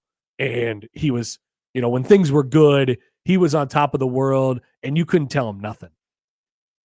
He was saying whatever he wanted to say. He's, having a Coors Light with everybody in the world, like he's the coolest guy and everybody wanted to hang out with him. Same thing with Nick Sirianni. And so when things are going bad, it tends to spiral out of control the other way. And now we're talking about him getting fired today for the way it turned out for them. And you saw him last night. Like when you say and do as much as he did and as they did when they were winning, Kansas City fans, I don't hear it. It was the last kind of hurrah for that team. And so when they're losing and they're down the way that they're down bad, as the kids would say. It's just a tough situation to be around. There are some advantages to being just even keel. You often hear that when a coach acts the way Sirianni does, that the message wears out quicker. Yeah, he burns hot. He burns hot. They're 10-1. They play the Niners, and then a security guard starts fighting with the players, and then it looks a lot different. Yeah, and they just stumbled down the stretch, and they were a mess. I'm very excited to read the reporting. I can't wait. I can't wait to see what people are thinking the root cause of what happened to the Philadelphia Eagles is. On that game a couple more things in that game last night, and then I have another bigger picture thing involving both games from yesterday. Levante David still got it. Now, I realize some of this is the Eagles' inability to do anything last night, but man, he made a play backed up near the goal line that was incredible. The one where Jalen Hurts just decided to not block him. Levante David still got it. His instincts are like he doesn't quite have it athletically the same as he did it. You remember him at Nebraska? I mean, he was obviously so twitchy and he could kind of squirm his way into anything. He just had this. He's a little bigger now. Obviously, he's filled out and he's a little bit slower, but the instincts always going to be there for a linebacker, and he just makes plays. He was awesome last night. He's been awesome for his entire career. One of the most underrated players in football. And then Trey Palmer catching the touchdown, waking up pissed off. He was down there somewhere doing his thing. Well, it was just a screen pass. They didn't have to throw it deep to him, but those are a couple Huskers that were pretty good last night. A lot of Husker handshakes. They had Jack Stoll, Cam Jurgens on the other side, and Beef Jerky got beat up a little bit last night too. A little bit. It's not a Husker related thing, and I understand that the game was over at that point, but that last touchdown from Baker Mayfield, where he throws a YOLO ball like he's playing 500. I actually thought it was going to Evans on the perimeter. I thought first. so too. Yeah, and then it just drops in the arms of Godwin for a touchdown. I'm like, oh, okay. Well, when it's your night, it's your night. Throw it down there. Throw it down there somewhere. Yeah. The broadcast was having a difficult time with also balancing out of because I think we all agree the Bucks won the worst division in football. Yes. And we're trying to do something with the Baker Mayfield thing. It's like, oh yeah, Baker, he's this steadying force, and he really responded after last year. Remember when he threw that touchdown pass for the Rams and he brought them back last year? Like, that was really cool. And he came in and won the job. Baker, all this stuff. We don't have to do that. He's just a boy playing a game. We can make it about the Eagles being horrible. I feel like we can say that even on national TV. It's like this night is about the Bucks. Like, no, it's actually not. It's not about the Bucks. I would have picked literally anyone against the Eagles last night. I would have picked your Tennessee Titans. Quite frankly, I did pick anyone because the worst team in the playoffs won. Yeah. Are they worse than the Steelers? Oh, okay. Yeah, we could have a worst playoff team draft. Yeah, I think the Steelers probably would get taken last, but they're a brand. Yeah. Respect the brand. Worse than the... Yeah. Yeah, okay. That's probably about it. But anyway, pretty rough. We can make it about the Eagles being horrible. Yeah. But I understand that there's Bucs fans watching. They're like, "Hey, we won." We're like, "Yeah, but not really. You more just lost. The Eagles just lost." And then we had the whole eulogy for one Jason Kelce. Oh my gosh, I can't believe he died last night. It was so sad. He died. Have you ever seen a grown man cry? Because I have. We saw it again last night. I will say it does because we've come to know the Kelces now. They're like a part of our lives, I guess. And Jason is the burly, sort of stoic, very level-headed brother of the psychopath party guy who plays for the Kansas City Chiefs. And that's, being a little bit too dramatic on both sides, I guess. But Jason Kelce's got the strong, steady older brother vibes to him. So it feels like, in a way, as the Kelce story has developed, he has become America's older brother. Would you agree with that, Josh? Jason Kelce is America's older brother. I think that's fair. That we have taken on the personality of Travis Kelce. We're all trying to live in his shoes. We're all trying to date Taylor Swift, obviously. So Jason Kelce is our older brother, and he's got that vibe. So it does make you feel something when he walks up the field crying. I will admit, as much as we want to be like, oh, we're making too big of a deal about this, it did make me feel something last night. I also appreciate I have a heart. Every media outlet, and I actually mean it when I say this. It's a funny joke. Podcaster finally quits day job or something like that. Good Onion story. Yes. Good Onion headline. So I guess I have a theory about the Eagles. It's maybe a little off the wall, so bear with me here. Okay. I think the Bills and the Eagles had a Freaky Friday situation, and they flipped brains with each other. At some point, right when it flipped for the Eagles, it was kind of flipping for the Bills. Yeah. Too. Hear Josh Allen say it last night. I thought he made a really good point when he was talking about how advantageous their position is right now because they've been in do or die mode for like 4 weeks and everybody's just kind of going into it right now. I mean, that's a good way to spin it, I guess. Those two teams just completely flipped. And it happened literally when they played each other. Buffalo looks scary and confident.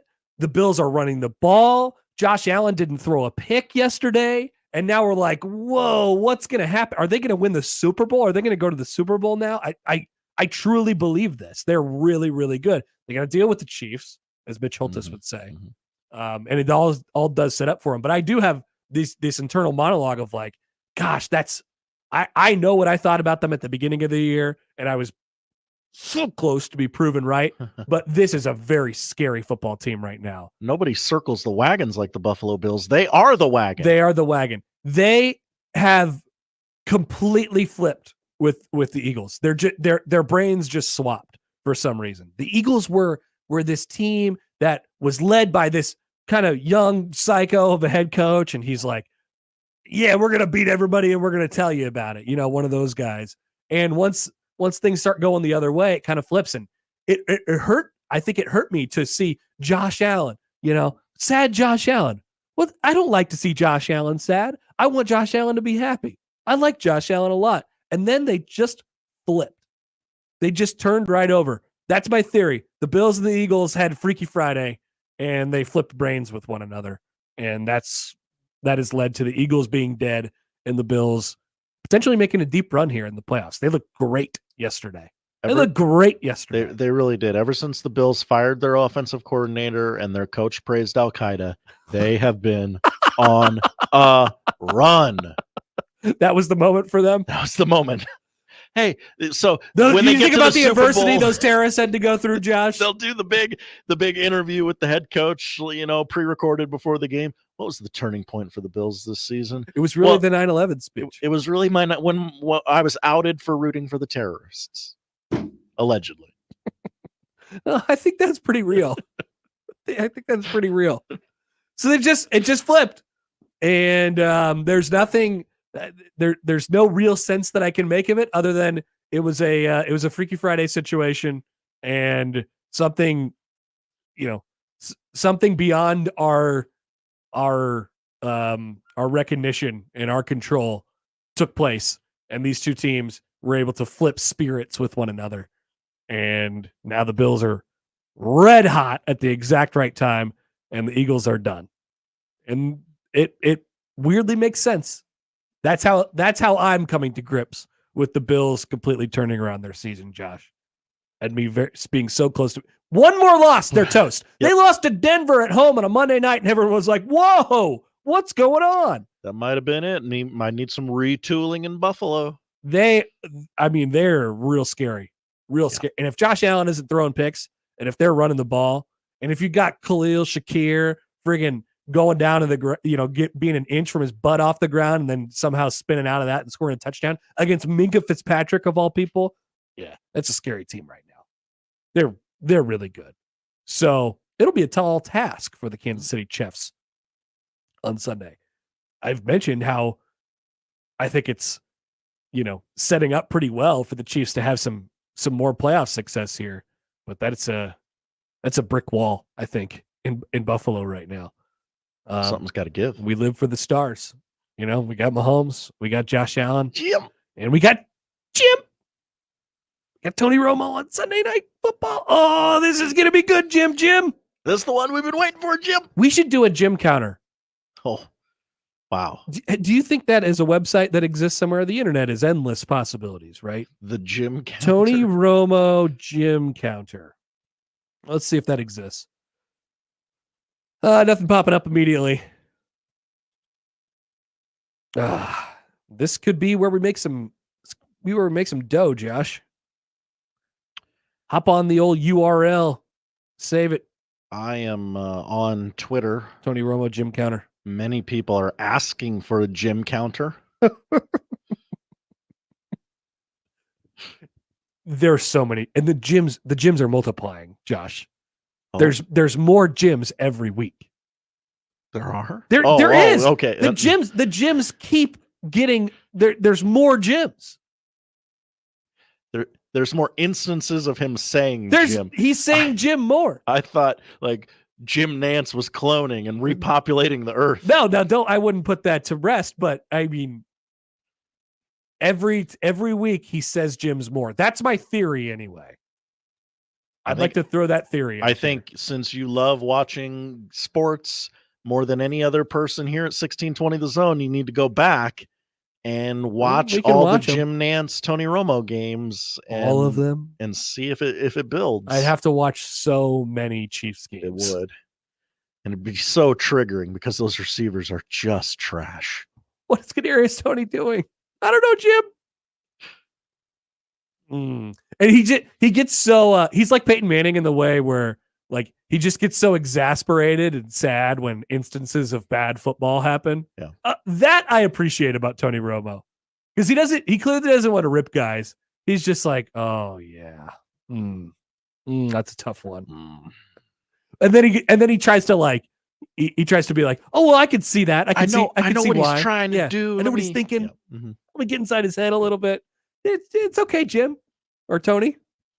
You can. It's an inexact science, this quarterbacking thing. It's fine. Charles says on the YouTube there has to be a Jim counter Twitter account. Apparently there's not. Josh has scoured the Twitter already. So if we can get a bot going where it counts all the gyms, I think we could, all of a sudden have a bunch of followers on Twitter and we could really get that thing going. Just an idea. If anybody else wants to take the idea and actually put it to use, like you have some sort of engineering brain or something like that, or computer science brain, like go ahead, you take it, but just let me know when you do, because I want to see how many gyms there are. We want to be your first follower.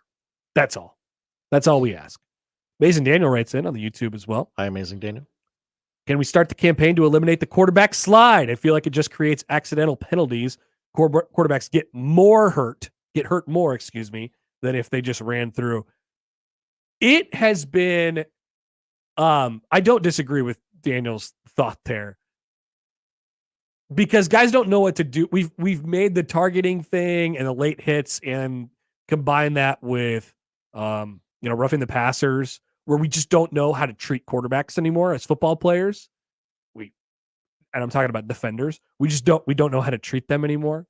And so it becomes very, very difficult let's use Josh Allen as an example, because I think that's what Daniel's talking about. Josh Allen is a giant person. Yes. He's 6'5" and 240 pounds. Like he's a tight end, and he's running down the field. And, the Steelers look horrible tackling yesterday, in large part because they don't know if Josh Allen's going to slide, and you kind of have to break down and stop your feet and stuff like that. Like he's doing the shuffling of the feet, like he's gonna get into position to slide, and then he doesn't and runs for a touchdown. Quarterbacks have found a way to game the system on that. Mm-hmm. They have found a way to game it. And the rules are going to keep being better for the quarterbacks to take advantage of. Why not? Why not flop when someone pushes you over after you've gotten the ball off? It's going to keep. I don't know what the right solution is to that. I don't think banning the slide is the way we go here. But it's become very difficult to officiate. Like I said, Josh, in the crossover, reffing is hard. It's the year of grace. Officiating is difficult. And there are some quarterbacks, and Josh Allen does so, and he knows how big he is, right? And he knows he's a runner. So he can take advantage of these rules. He can take advantage of these things. We remember the guy for Pittsburgh, I guess it was Kenny Pickett, right? Who did the fake slide? No, it was Kenny Pickett's backup, because he sat out the bowl game last year. He did the fake slide, right? And he ran for a touchdown. You can't do that. But it's become a very, very difficult play to officiate. That's for sure. Charles also says this is how the Happer show makes his mark on pop culture. It's true. This is how we do it. It's the gym counter. We've been sent a video from, not from Amazing Daniel. He sent us the video. I'm just gonna play it because it's great. Does he get both feet in right here at the end, Jim? Well, he turns it upfield. He's gonna go like this. Here you go. Okay, now listen, Jim. You're going to see a run this way. You're going to see people coming in. This is a montage of all the gyms? All the gyms from week 1 of, I believe this is week 1 of last How many season. did they come up with?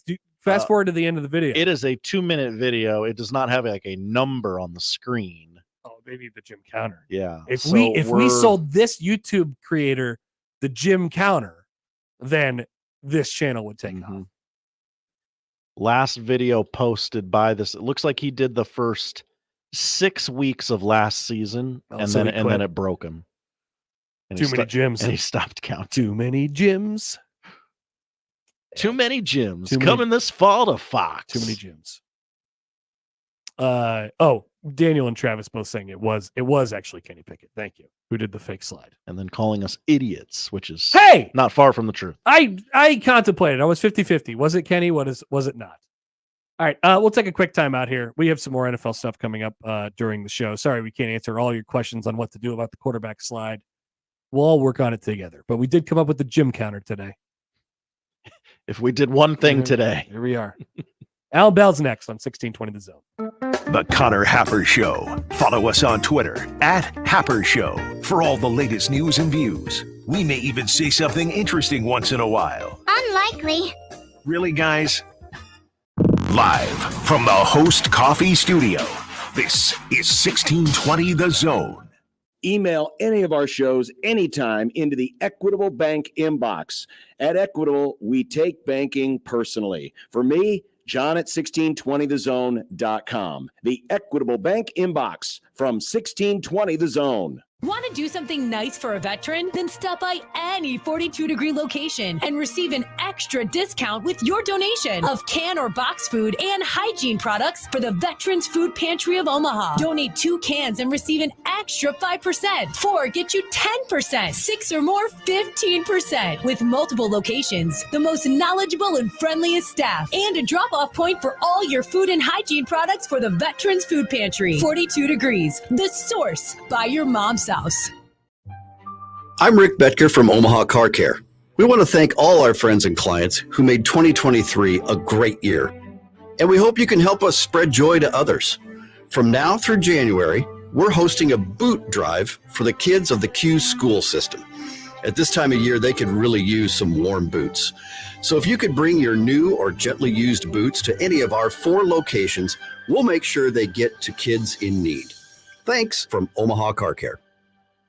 Hi everybody, Kent Pavelka here with why I chose Everlevel Concrete Repair for my driveway. They do it all. They fix cracks, lift sunken slabs, protect the finished product from deterioration, and all at a fraction of the price of replacement. It's not a Band-Aid like other repair methods. Everlevel's products are designed to last, which is why they've been voted Best of Omaha again this year. Better yet, it all comes with a transferable warranty. Protect your concrete before winter. Call Everlevel today for your free inspection. Everlevel, they make your driveway Everlevel. Level up.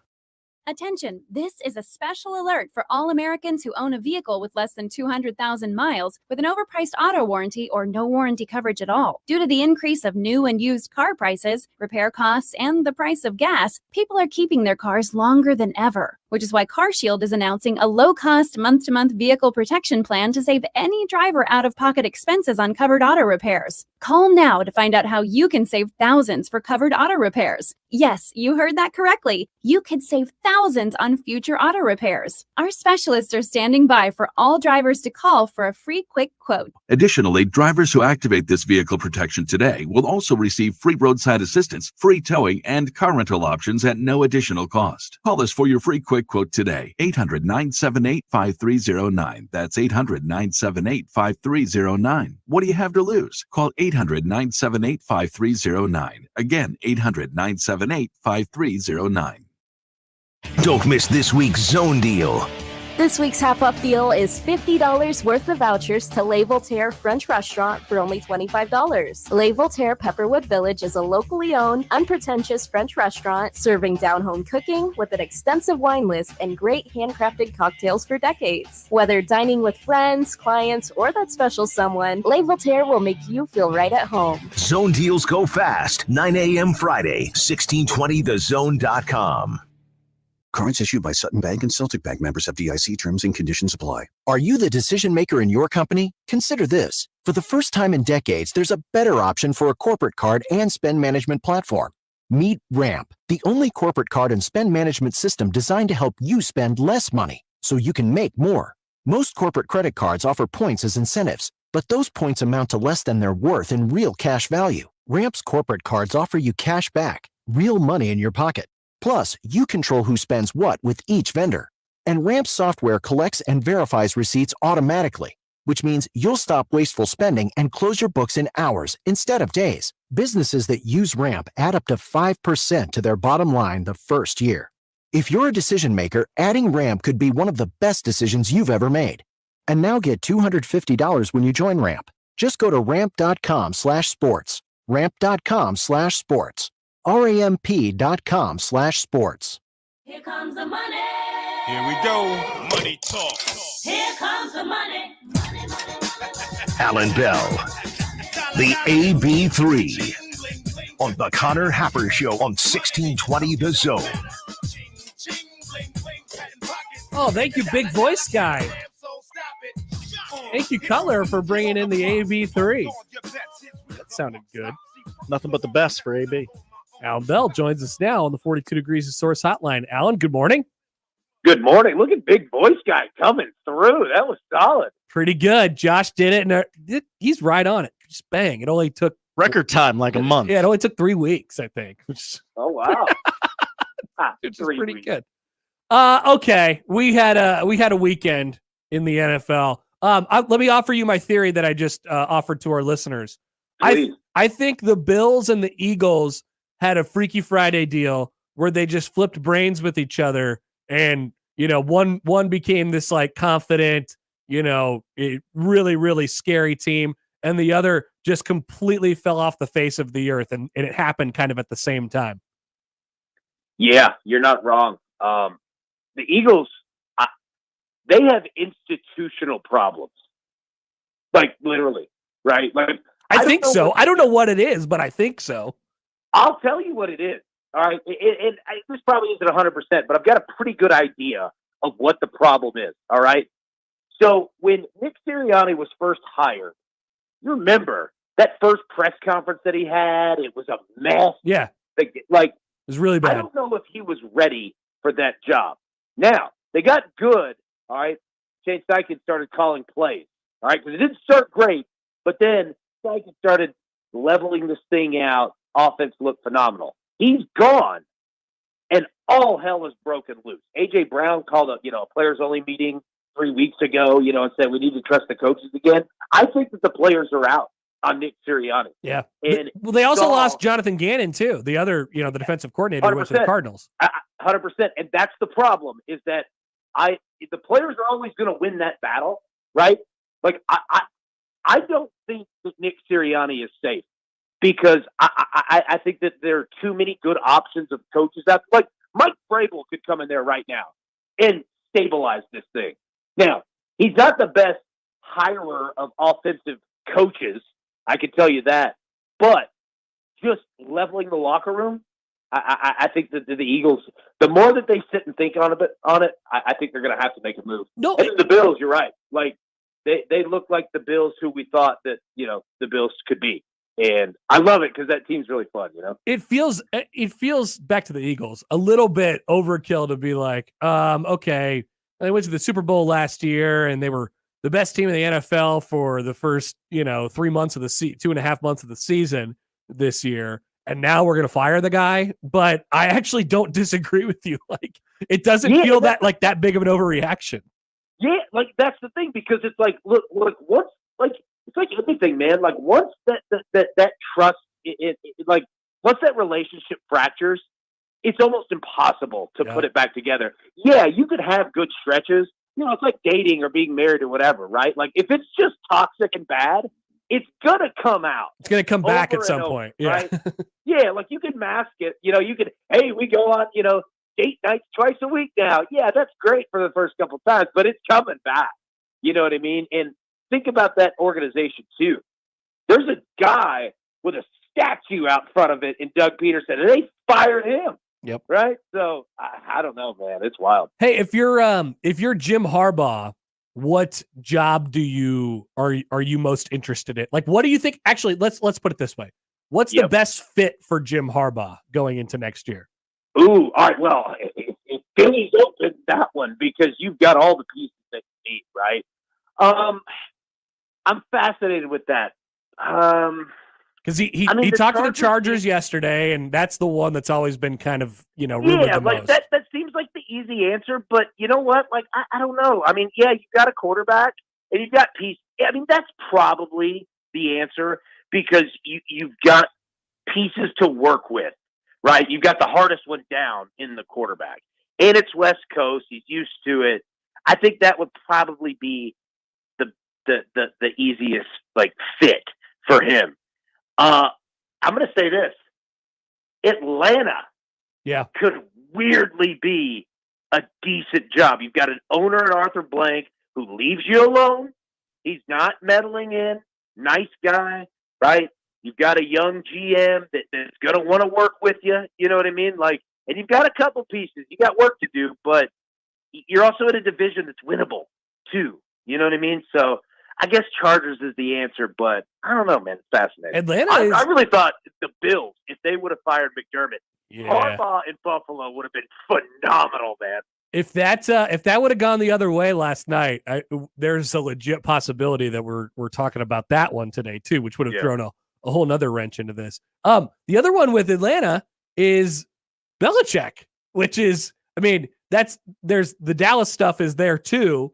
If and when that happens, I mean, that has to probably happen at some point with McCarthy. But Bill Belichick is out there. This is a kind of wild coaching carousel in the NFL right now because of all the names that are going to be out there. It is, man. It's strange because they're big names, man. And with Belichick, right? I think that would make sense in Atlanta. I mean, certainly, it would, be good on the Falcons side, right? Like you've got a very sellable coach. He would win the press conference, quote unquote, right? Yeah. Fans would be like, okay, all right, you know what? It's better than what we thought. All right. Again, you got an owner that would leave, Belichick alone. A young GM, and Terry Fontenot, who I think, Belichick would be a mentor for. And it's also a bridge, right? Like you can openly, not like you're looking for a different coach every year, but it's also understood, right? Like he's not going to be here for 30 years. I find that one fascinating, man. Could you imagine Belichick with Jerry Jones? Jesus Christ. Yeah, it would. It would be a bit. There'd be some coverage there, I guess. Jerry Jones, he might. It might be like in the movie Goodfellas. Like he might get walked into a room. Belichick would not. He would not handle that well at all. Who had the bigger weekend, C.J. Stroud or Jordan Love? Yeah, you know what's fascinating? Okay, so first off, Jordan Love for sure. Just because all that he's been through, sitting behind Aaron Rodgers, you beat Dallas in Dallas, beat the hell out of them, right? So I mean, Jordan Love's the answer, but we're not taking anything away from C.J. Stroud. I know. Here's the interesting thing: go look at their numbers from those games. They're identical, 16 of 24. Yardage is 270 and 274, 3 touchdowns each, no pick. It's crazy that they're almost across the board, literally identical. Yep, those are two new franchise quarterbacks that we're going to have to do. Wow, you're right. I didn't even realize that. So Love was 16 to 21, 272 and 3 touchdowns, and Stroud was 16 of 21, 274 and 3 touchdowns. It's insane. They literally had the exact same game. It's nuts, man. And they're both young quarterbacks who are going to have a super bright future. So on Love, this is something that we're going to discuss a little bit later in the show. How far are you willing to go with the Jordan Love hyperbole fest right now? How what are you willing to say about him? Because everybody, it's just right now he's automatically just the next in line after Favre and Rodgers at this point. Are you willing to go there with him yet? Well, I'll say this. Whatever we're going to say, we better say it quick because the 49ers might hammer. I know. But, yeah, it might all come crashing down this weekend. It could. And you know what? That's why I want to say, whether they win, lose, whatever, right? 49ers is a really good football team. I like Jordan Love. He's a good young quarterback. And here's the thing in the NFL, and it's same in college football as well. You guys know this, man. Unless you have Mahomes or a Josh Allen type, or maybe even Lamar, but really Mahomes is the only one in that category. You got to have a good team around you, man. You just have to. You can't do it on your own. You know what I mean? And I think that Green Bay is an excellent spot to keep getting better, keep building around him. You know what I mean? You don't have to go crazy. You don't have to, spend a ton of money in free agency. The Packers normally don't. They're very good at, drafting talent. And just keep building pieces around him, man. And he could be as good as you want to be, right? I think that it a lot of times, man, it's fit in the NFL, and he fits. He fits that offense. Yeah. He fits what they want to do. And one thing that was abundantly clear, I know, Love was a lot better than Dak in that game, but they were the Cowboys were just thoroughly, completely outcoached. LaFleur was running circles around McCarthy in that game. They have a very good coach too in the Packers.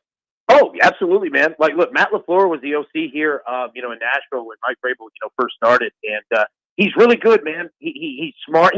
Him, McVay, Shanahan, they all kind of came up together, right? They got more experience than their age tells. You know what I mean? He's a good football coach, man. And that game, they played well because they, had been playing well to end the season. It's Dallas. What in the world happened? I mean, they just disintegrated. Like Dak and CD Lamb were not on the same page. Baffling at all, right? Like the defense is just getting torched. It's crazy because it's Dallas, and it's like we can make the jokes like, oh, they did it again. Like this team was really good, and Mike McCarthy, even after losing Kellen Moore as the play caller, their offense got better, right? Like Dak was an MVP candidate like 4 weeks ago. Yeah, like that's the thing, man. Is it's like I have no jokes. Like I'm honestly trying to figure out like just what in the world happened, man. Because they're not young either. Like Dak knew what time it was. Everybody, it's just. I guess you just got to give credit to Green Bay. I mean, it's like offensively and defensively, they had Dallas just crossed up, like just ready to go, man. Baffling stuff from the two teams that made the playoffs in the NFC East. That's for sure. For maybe slightly similar reasons, but yeah, not a good performance from that division. Looking ahead to this weekend, Allan. So we got some, touchdown or touchdown plus spreads here. 9 in the Ravens Texans, 10 in the San Francisco Packers game, 6 in the Lions Bucks, and then there's the Chiefs and the Bills, which I think everybody's kind of targeting as the game of the weekend. What do you look at when you look at the slate, and where's our best chance for upsets, assuming that we're going to get at least one and probably two this weekend on our way to championship weekend? Yeah, first off, KC and Buffalo. I mean, we can't even call it upset on either side. Like, I mean, that's just going to be a phenomenal game. I can't wait to see it. We're looking for an upset here.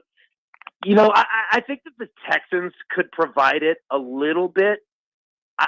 Just because I think that a good bet. Let me explain this. I think a good bet is the under in the Texans-Ravens game, because I think Lamar hasn't played a meaningful game in 3 weeks.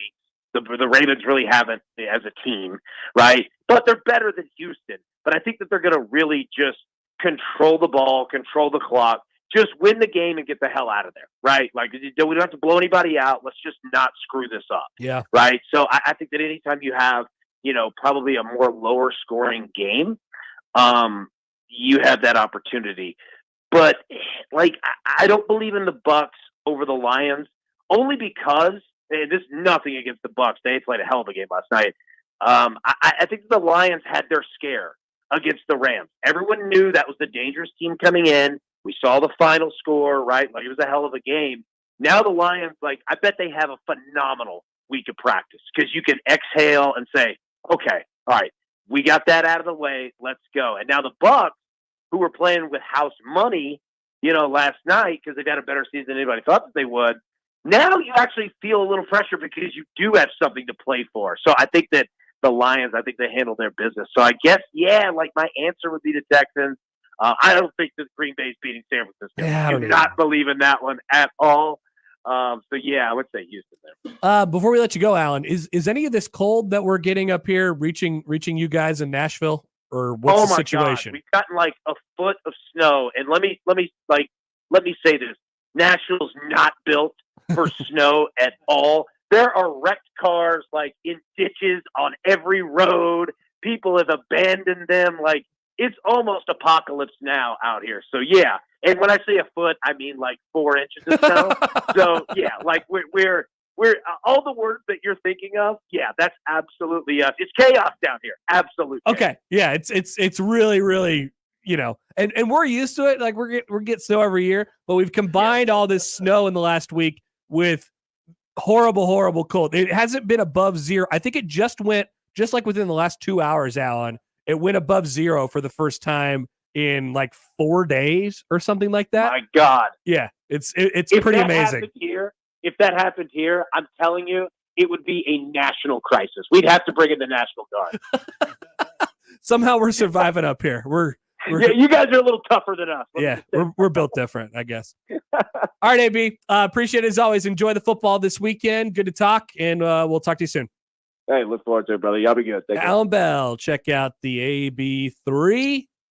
He's got Jonathan Coachman over there. Yeah, Coach. Working on the Schwab. Remember the Schwab? Yeah, they had the Schwab on their on their YouTube show. Stop the Schwab.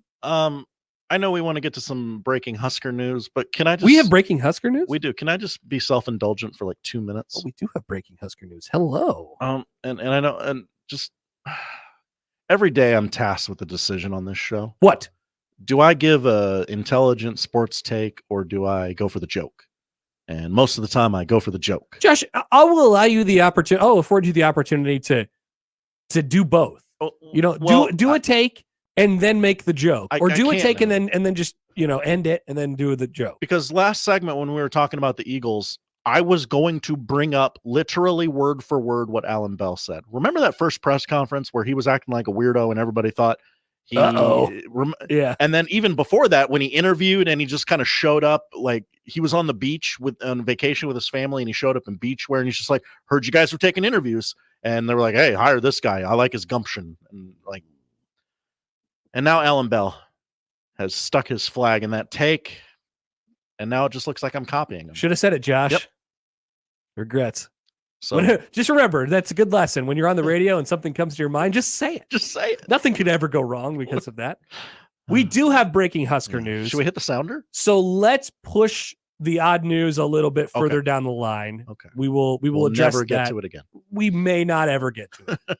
We may not. I'm fully willing to admit that to you, Josh. We may not get to it. Or we may push it to the end of the noon hour or something like that. I'm here until 2. There is some news. There's a Pete tweet. We'll be back with it next on 1620 The Zone. Previously on Unsportsmanlike Conduct. Do you think the top part of a mermaid also tastes like fish, or would it actually be red meat? I think it kind of blends toward the waist, like in the middle, you get like a nice cut of both. Wouldn't the top half of the mermaid be white meat? No, are people white meat? No, we're red meat, John. The breasts! Breasts! Oh, those. Unsportsmanlike Conduct with John Bishop and Josh Peterson. Weekdays 2 to 6 on 1620 The Zone. Your Omaha area forecast from the Godfather's Pizza Weather Center and KETV Newswatch 7 on 1620 The Zone. The frigid temperatures continue for at least today. Although we have sunny skies, temperatures not warming up above 10 degrees today. Tomorrow morning will bottom out at about 0 degrees, but eventually warming tomorrow to a temperature near 20 degrees. I'm meteorologist Luke Vickery, KETV Newswatch 7. More with Connor and Josh after this. We're going to have an extensive professional relationship, my man. On 1620, The Zone. Roofing, siding, and gutters. Make the right call with the rooferees at John Higgins Weather Guard. Many people go back to the dealership out of habit or because they think the dealer is the only one who knows how to fix their car. At Omaha Car Care, we offer a better option. We have ASE certified technicians, the technology to service any vehicle, and free loaner cars. The dealer will sell you a package of services. We'll provide the service you want for your car as your trusted partner. I'm Rick Betker, owner of Omaha Car Care, and we'll be along for the ride. When it comes to making plans, you are the best. What about those round trips that you plan in advance, which are perfect on your way there and perfect on your way back? Or those meetings with friends for which you make a group chat 3 months before so that nobody or anything is missing? Or your daughter's first birthday party. You planned it with such dedication that instead of the first, it felt like our 15's. The same way you plan each detail for those moments. Start planning to protect you and your loved ones from a natural disaster. Sign up for local weather and emergency alerts. Prepare an emergency kit and make a family communications plan. Protecting your family is the best plan you can make. Get started at ready.gov/plan. Brought to you by FEMA and the Ad Council. What's holding you back from learning the language you've always wanted to know? Too hard. Takes too long. Not with Babbel. Babbel's lessons take just 15 minutes a day. 15 minutes isn't long. Nope. And they're fun. Fun isn't hard. Right. Babbel's interactive lessons, podcasts, games, and more make it fun and engaging, so you don't realize you're learning a language, but you are. And Babbel's lessons are built around real life. You can choose from topics like travel, business, relationships, and more. You'll learn what matters most to you. Plus, Babbel's lessons are designed to get you speaking right away. In 3 weeks, you're able to start having conversations. Just 3 weeks? even better. Since Babbel's lessons are designed by language experts and voiced by real native speakers, you'll get the accents just right and be able to carry on conversations with confidence. Learning a language with Babbel doesn't take long. And with Babbel, it isn't hard. It's perfect. Start learning a new language today. Go to Babbel.com. That's Babbel.com. Babbel.com. Tickets for less. Best seats, best prices, no service fees. Shop ticketsforless.com. KOZN Bellevue, Omaha, Council Bluffs. This is 1620 The Zone.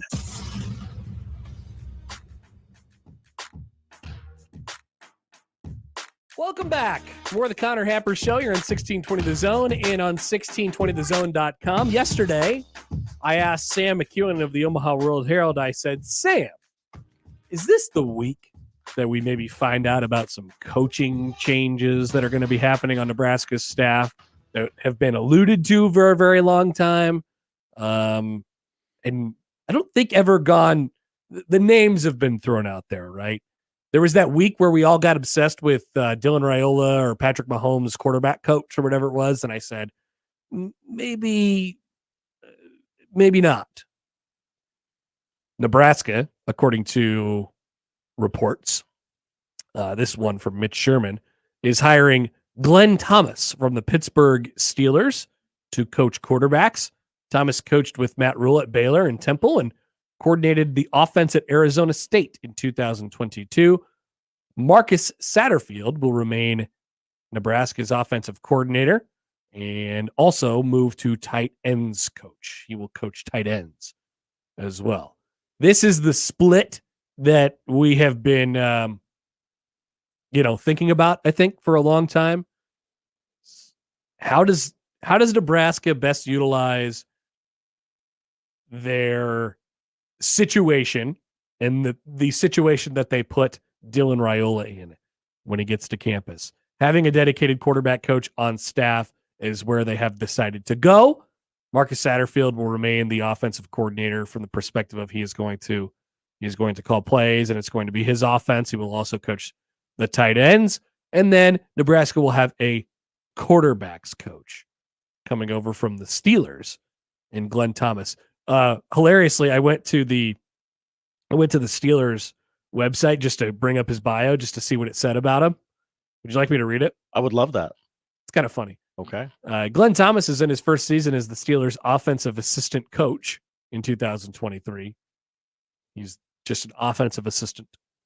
Thomas brings 20 plus years of college and pro coaching experience to Pittsburgh. Over that time, he coached some of the game's top players at several different levels, recognizing what it takes to build a productive unit. And that's it. That's the whole bio. He hasn't done any of those things, but he recognizes what it takes. It's like art. I know it when I see it. So there's some rule ties here, obviously. Temple and Baylor. Then he went off to be an offensive coordinator at UNLV and then Arizona State, and then took a job in the NFL this past year. And now is back in college at Nebraska. So, does that put them over the limit in terms of the amount of full-time assistants they can have at the moment? Oh, because they haven't lost anybody yet from the staff. Am I wrong about that, Josh? I don't think that I am. I believe you are correct in that assessment. So that would be, I suppose, the next thing that you would maybe want to watch out for. So when I look at Nebraska's coaching staff right now is listed at Huskers.com. Count them out. Tony White, Marcus Satterfield, Ed Foley, EJ Barthel, Evan Cooper, Rob Dvorak, Terrence Knighton, Josh Martin, Garrett McGuire, Donovan Raiola.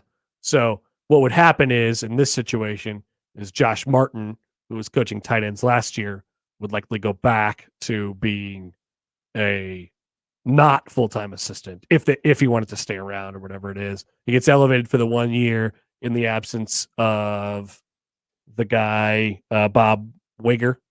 And before last season, he gets elevated there. And then likely he I think the plan is for him to stay on staff, drop down, and not be a full-time assistant, have Satterfield coach the tight ends. And there's your 10. Boom. That hasn't been announced yet by the school. It has been reported that Glenn Thomas is Nebraska's new quarterbacks coach. There's your breaking news. Now we go to the Pete tweet.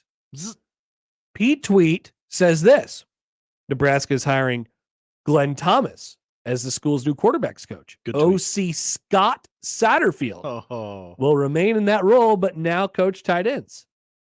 Come on, Pete. You got to check your facts. If that was John Bishop in 2023, he would have owed a quarter. Got Scott and Marcus mixed up. We demand our quarter. Please, Pete, send me a quarter. It's important to me. Anyway, like I said, I wondered yesterday if this would be the week where we'd find out about these things. And all it took was the Steelers losing in the playoffs for Nebraska to make some moves. I wonder if there's more. I wonder if there's some more sort of movement. Nebraska Belichick has already, yes, Belichick. Start that rumor. There's already a few support staffers who are no longer with the program over the last couple of weeks. Now, I think the next thing that you probably are going to be curious about is there going to be anybody on the staff who gets poached off of it by a team who's just lost in the NFL playoffs, or a team that is going to soon lose in the NFL playoffs, as staffs become solidified across the country in the NFL, who on Nebraska's staff might be a target by said NFL teams to help coach a defense, to be an assistant coach. Nebraska's staff is full of coaches who have coached briefly in the NFL. And so pot roast, Terrence Knighton has been a name that's been talked about a little bit in that regard, who would be a name that would pop up from NFL teams. I wonder if that's still, you never know until you know, right? Like I said, San Jose State didn't think they were going to lose their head coach 3 days ago, but then Nick Saban retired, right? Things happen, and they happen fast. So you don't really know, but as of right now, this is what the staff is. Mitch follows up in his reporting. Josh Martin, who filled in at tight ends coach after the July resignation of Bob Wager, will return to his previous role as offensive analyst. Nebraska remains in touch with Dana Holgorsen and could add him as this hiring cycle continues, but nothing is determined. So, I mean, I think that you have that, if you have that quarterback, OC, tight end coach kind of split figured out amongst the two guys there with Glenn Thomas and Marcus Satterfield. Yeah, man, I got my Satterfields mixed up now. Careful. Damn you, Pete tweet. Pete has edited the tweet. Good job, Pete. Thank you. But it still put it in my head as a bad idea. I think now that you have that situation all, it looks cleaner there now. That the most likely landing spot for Dana Holgorsen would be as an analyst, a non-full-time coaching role.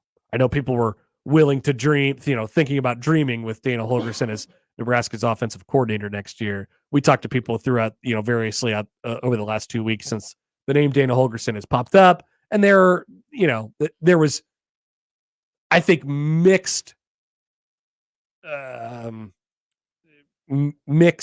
sort of reaction on where he might actually go on the staff and where he might actually end up. It always seemed like a bit of a long shot for me to end up as the offensive coordinator. The first time that I'm talking about Holgorsen now, the first time when I heard the name pop up when I was sitting at that Creighton game on whatever day that was, what game was that? The week before the St. John's game, whatever happened in that game. Gosh, you watch so many games. I know, because I'm such a big sports fan. It's the Providence game, and I was sitting there, and I heard the name Dana Holgorsen pop up. I thought, that sounds like an analyst to me. guy who just got fired from his job at Houston, and he's been around for a long time, and Nebraska might offer him a spot to come in and help out for a year and not have it be like super intense. And also, with his offense and with his background, it doesn't necessarily mesh with what Nebraska has been attempting to do at this moment. So I think that's probably our most likely scenario if Dana Holgorsen ends up, taking a job here. I also imagine that he'll have other opportunities too to join various staffs across the country. So if you can add him, he'd be a nice addition to your room. But at this point, it does not feel like it'll be on the full-time staff. I'm just excited for another offensive mind from the Pittsburgh Steelers to be roaming the halls. Well, when I think Pittsburgh Steelers, I think offense. Well, many are saying. Which quarterbacks will Glenn Thomas name drop? Little Mark Whipple in there. Kenny Pickett. Now I know Matt Ryan. Now Glenn Thomas was only in Pittsburgh for 1 year, so he wasn't familiar with the dealings of Ben Roethlisberger at least as much as Mark Whipple was. That Mason Rudolph guy. During his time. Guy can sling it. Yeah. When I was coaching Kenny Pickett last year. Just let him. Where's that glove? Andrew writes in at Happer Show on the JTech Constructions on Twitter feed. Hi, Andrew. Is Tony White going to be a target for San Jose State? I would imagine so. I would imagine that he is going to be a target. If San Diego State didn't go his way and, Nebraska gave him the raise and, got him all taken care of for this year, and it felt like we went through it with him already. Like I said, things can change in a hurry. San Jose State head coach, Nebraska defensive coordinator. I think you could say that San Diego State head coach is like a definitive step up, right? Is San Jose State head coach a definitive step up? They were a good program. They've been a good program for the last couple of years, and large part, maybe only part, because of Brett Brennan and the things that he's been able to do there. But yep, I think you're on the right path there. West Coast ties, and he's West Coast guy. Yeah, West Coast guy. Laid back. So I would imagine that he would make the list at some point. I kind of feel like we're past that with Tony White, at least for this offseason. A lot of this is just timing.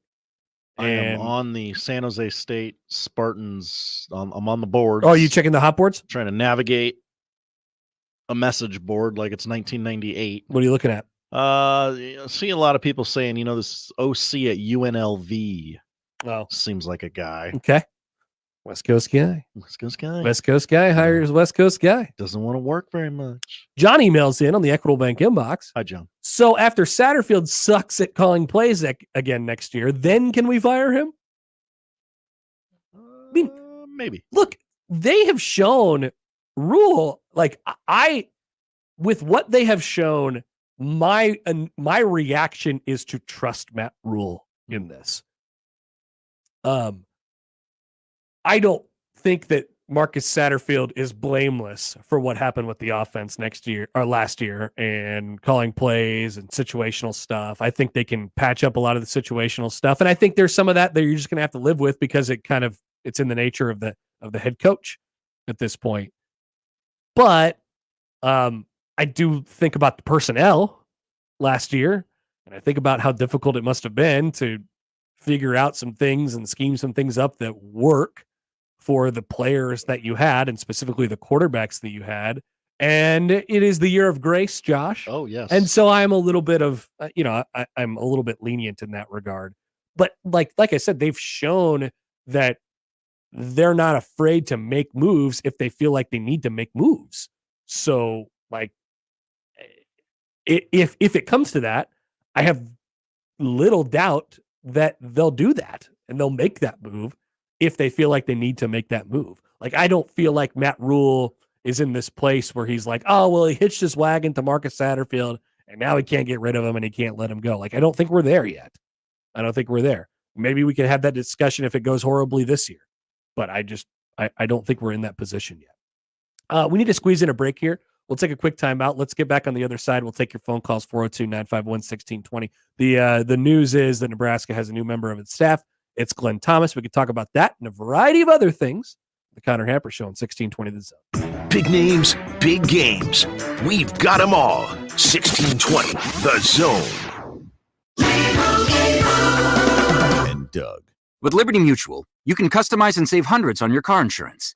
But what to buy with those savings?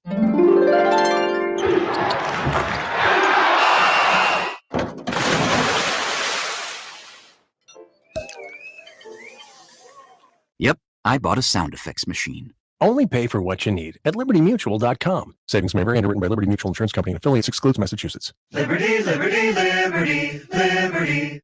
Hey there, Greg Wagner joining you from the Nebraska Game and Parks Commission. Time now for another Outdoor Nebraska update. It's hunting time in the Husker State. For a safe season, remember to be totally certain of your target and your background before you fire that shot. In a moment, ask yourself, is the bullet flight path clear? Is that a legitimate target? And what am I going to hit if I miss my shot? Please be careful out there. If you'd like more information on hunting safety, go to outdoornebraska.gov. That's outdoornebraska.gov. From wildfowl to owls. Great time of year to step outside and watch wildlife. Many animals are still active, plus the leaves have mostly fallen, vegetation is set back, and we'll have some warmer weather. Maybe you'll hike a state park trail or head to a public reservoir to do that. Oh, and don't forget your camera. Oh, it's on your phone. That's right. I'm Greg Wagner. We're the Goo Goo Dolls. We're fortunate that our daughters have what they need to grow and learn. But that isn't the case for nearly 13 million kids in the U.S. that struggle with hunger. Childhood hunger is a heartbreaking reality that Feeding America is working to change. Each year, the Feeding America network of food banks rescues billions of pounds of good food that would have gone to waste and provides it to families and children in need. You can help kids in need in your community by visiting feedingamerica.org. Brought to you by Feeding America and the Ad Council. Betting on your favorite sporting events just got a whole lot easier. Warhorse Sportsbook is now open in Omaha. Save yourself the drive across the river and put your money where your mouth is at Horseman's Park, 6303 Q Street. Use the Warhorse app to check odds and build your bets before placing your wagers in person, including live in-game betting. No bets, no glory. Wagers may only be placed on Nebraska-based teams when played outside the state of Nebraska. Must be 21 or older to gamble. Gambling problem? Call 1-833-BET-OVER. Equitable Bank. We take banking personally. EquitableOnline.com. Is debt stressing you out and keeping you from enjoying your life? Now you can say goodbye to debt with accelerated debt settlement. With accelerated debt settlement, in as little as 7 months, your debt can be cut by an incredible 60 to 100%. Call 1-866-379-2755 to find out how. Most settlement groups drag out negotiations for years, but accelerated debt settlement will have your debts cut 60, 80, even 100% in as little as 7 months. Plus, you'll save thousands of dollars in interest. It's not a dream. It's what accelerated debt settlement delivers. Our legal team and debt negotiators have helped thousands of people get free of debt. I saved more than half of what I owed. I was amazed and so relieved. No more endless payments, no more high interest rates, just complete financial freedom. Call us at 1-866-379-2755. That's 1-866-379-2755. And let's work together to secure your financial future today. Call Accelerated Debt Settlement at 1-866-379-2755.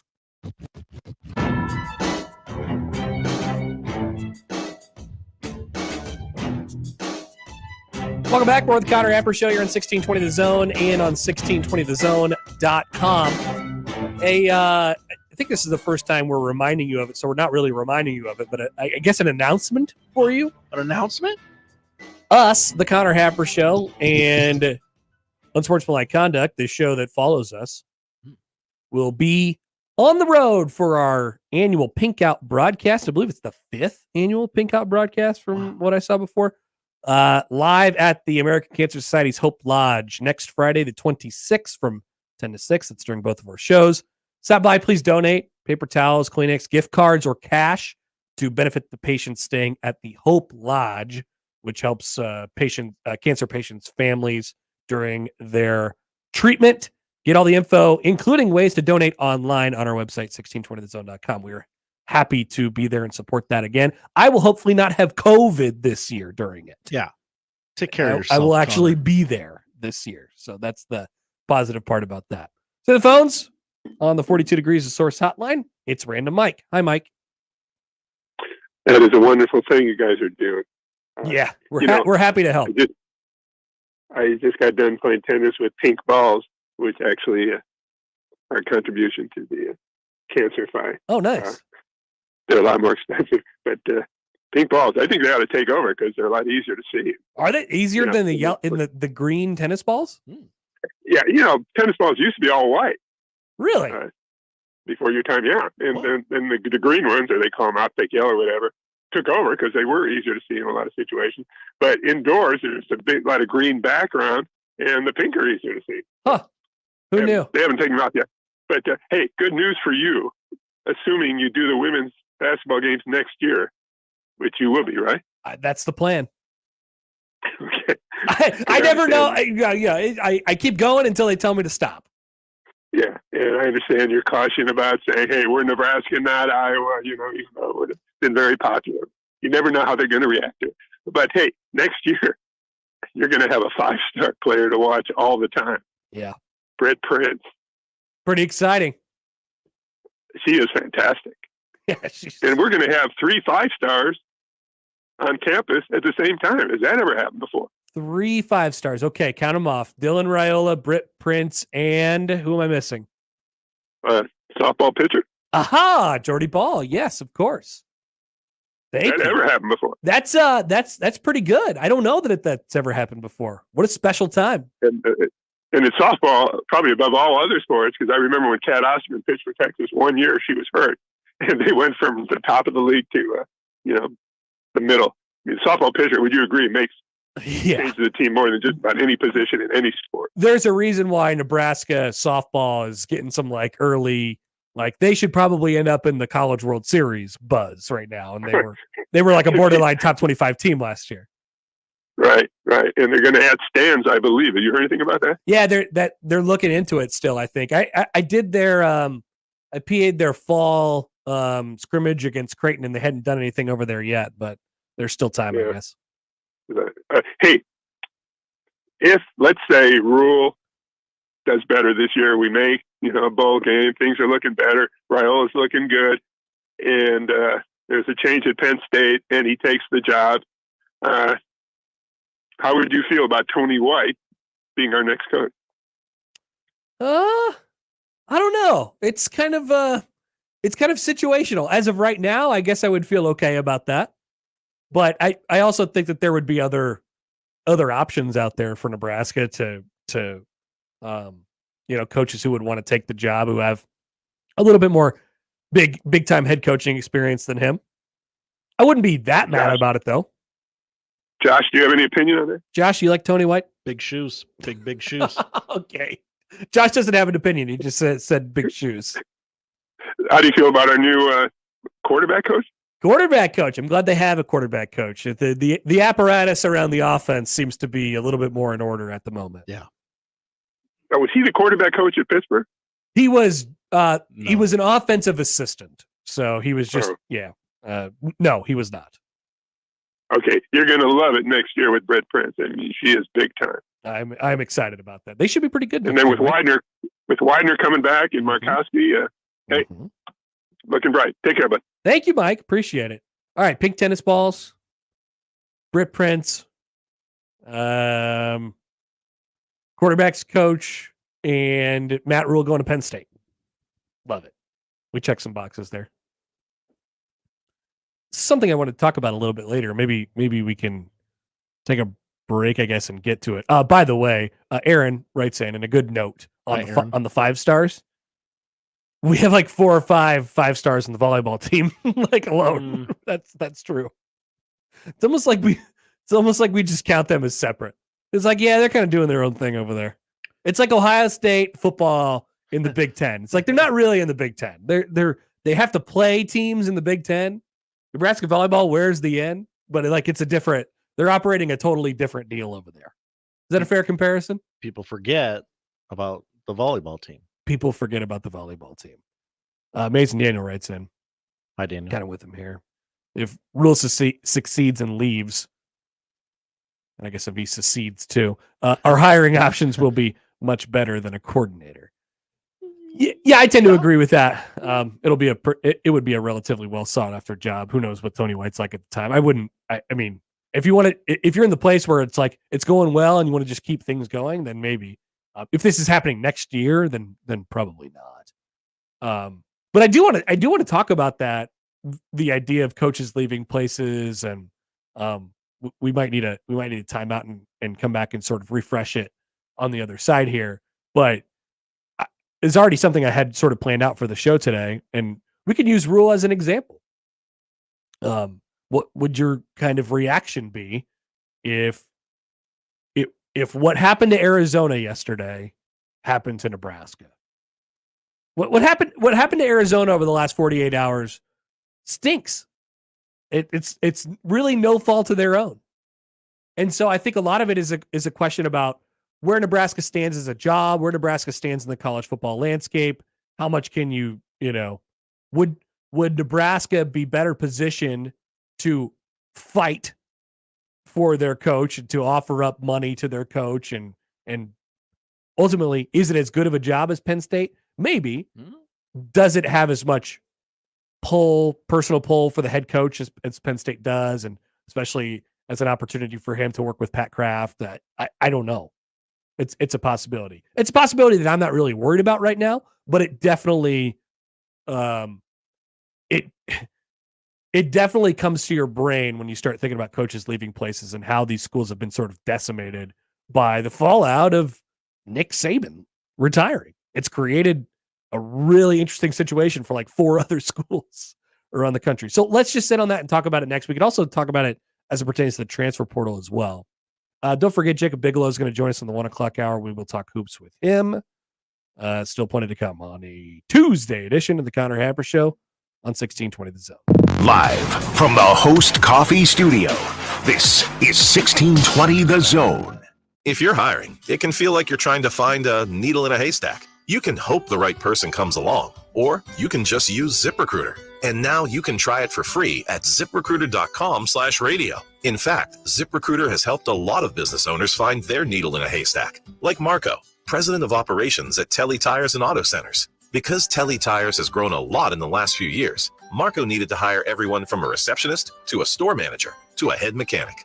ZipRecruiter helps me find all the right people, even the most difficult jobs to fill. ZipRecruiter helps me keep my business running. Take it from Marco and millions of other businesses who've used ZipRecruiter. ZipRecruiter can help you find the needle in the haystack.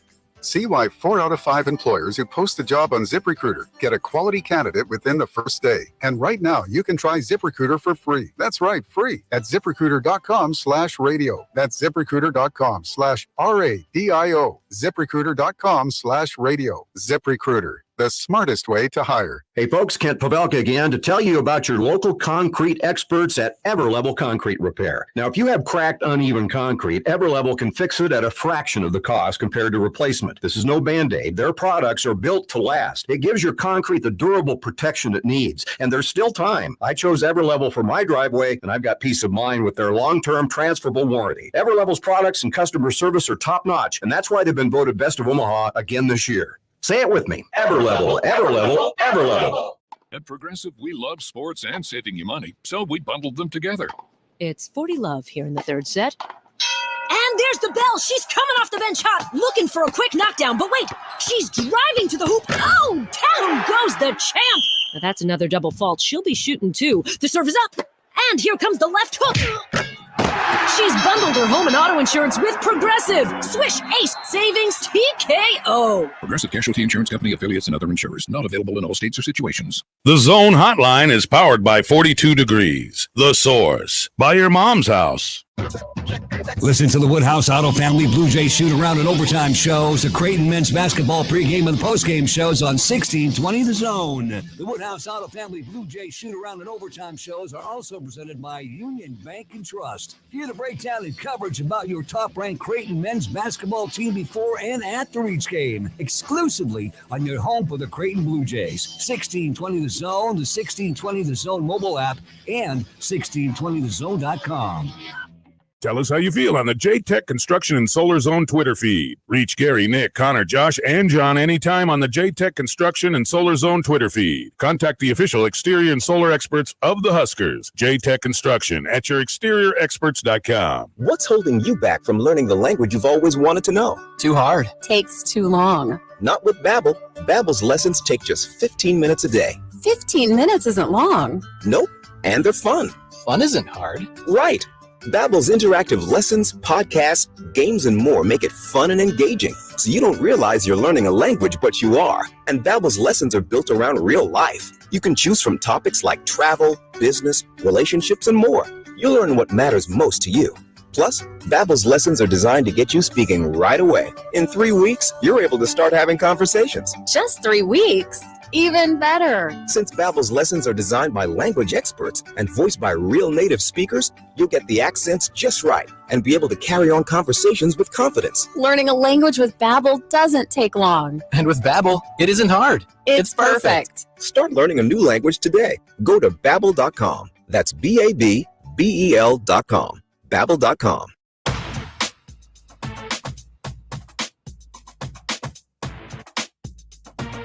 I was reading a story last night from Ari Wasserman of The Athletic, and he sort of wrote about Arizona's plight and their situation today. Now, since then, it's been reported that Arizona's quarterback and wide receiver combo, please, I apologize for the absolute butchering of these, Noah Fafita and Tataroa McMillan,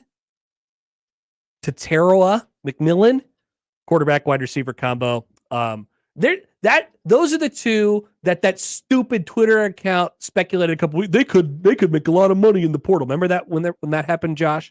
I got really triggered about that. Yes. Yeah. So there is some speculation that they may follow Jed Fish to Washington. It's been reported as of this morning that they will stay in Arizona. But anyway, back to Ari Wasserman's column. He sort of wrote about Arizona's plight, like I said, and basically came to the conclusion that kids in the portal should not be able to follow their coach to whatever school they're going to. They can go wherever they want, except there. Except there. And I read through it, and I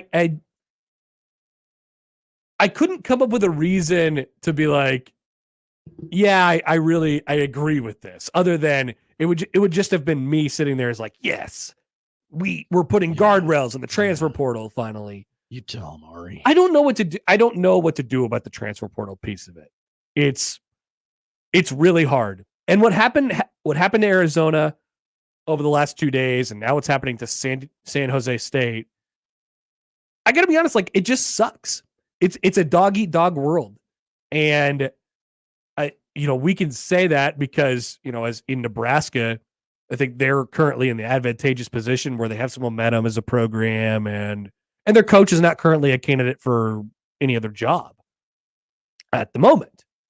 But I wanted to put people in those shoes, at least for a second, and ask the question, who knows?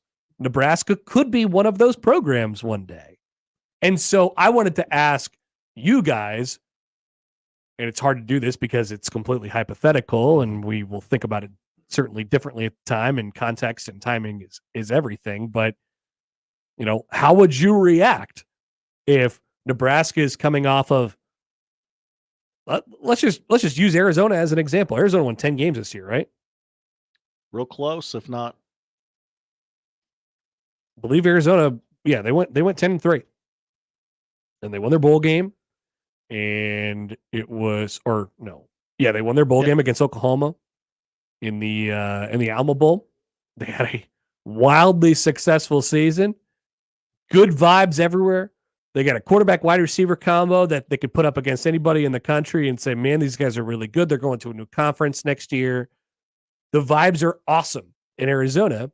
And they have a head coach who they kind of, Jed Fish has been around for a long time, but I didn't, like Josh, you and I talked about Jed Fish when he was hired, and we're like, I I don't know how this is going to work. He sort of bounced around everywhere. He was the Patriots quarterback coach. We're like, what is this? What's going to happen? And I don't know that we thought it was going to be this, rousing success as it's been, but it has been. They went from 1-11 to 5-7 to 10-3. And so things are going really well. And then Nick Saban retires. Mm-hmm. And then Kalen DeBoer goes to Alabama. And then Washington needs a new head coach. And they call up Jed Fish. And so none of this is Arizona's fault. And so one day you're winning the Alamo Bowl and you're pulling off 10 wins, and you've gone from 1 win to 10 wins in 2 years. And the next day it's all crashing down.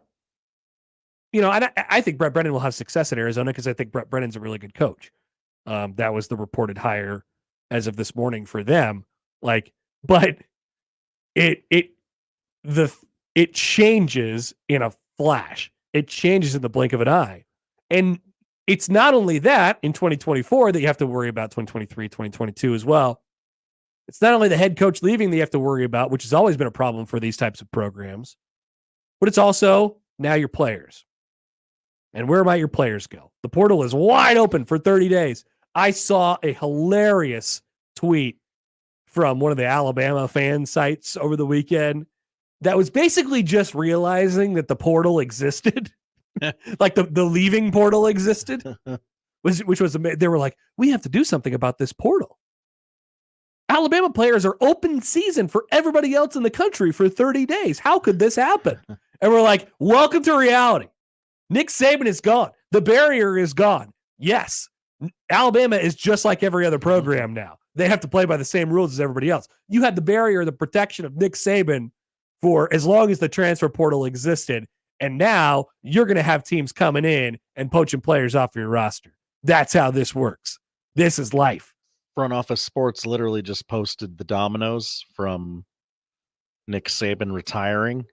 And if one of those dominoes was to hit here, there'd be people calling this station demanding the NCAA make people retire in secret. You got to file the paperwork a year in advance so these teams can get ready for this, because you can't just take someone's coach. Yeah, I think we would. I think we think a lot of ourselves and our ability to be nice around here, Josh, but it would not land well. Yeah, if after a great, Matt Rule returns Nebraska to 10 wins, I don't know. Let's just put them right in the same shoes. Let's say they won the Alamo Bowl. I love the Alamo Bowl. Love it. They're not going to the Alamo Bowl anytime soon, but I do love the Alamo Bowl. Well, I guess they could. The Alamo Bowl has a Big Ten tie, right? I believe it rotates. Okay, so yeah, but let's just say they won 10 games. They won the Alamo Bowl again, just like they did against Michigan and Northwestern those other times.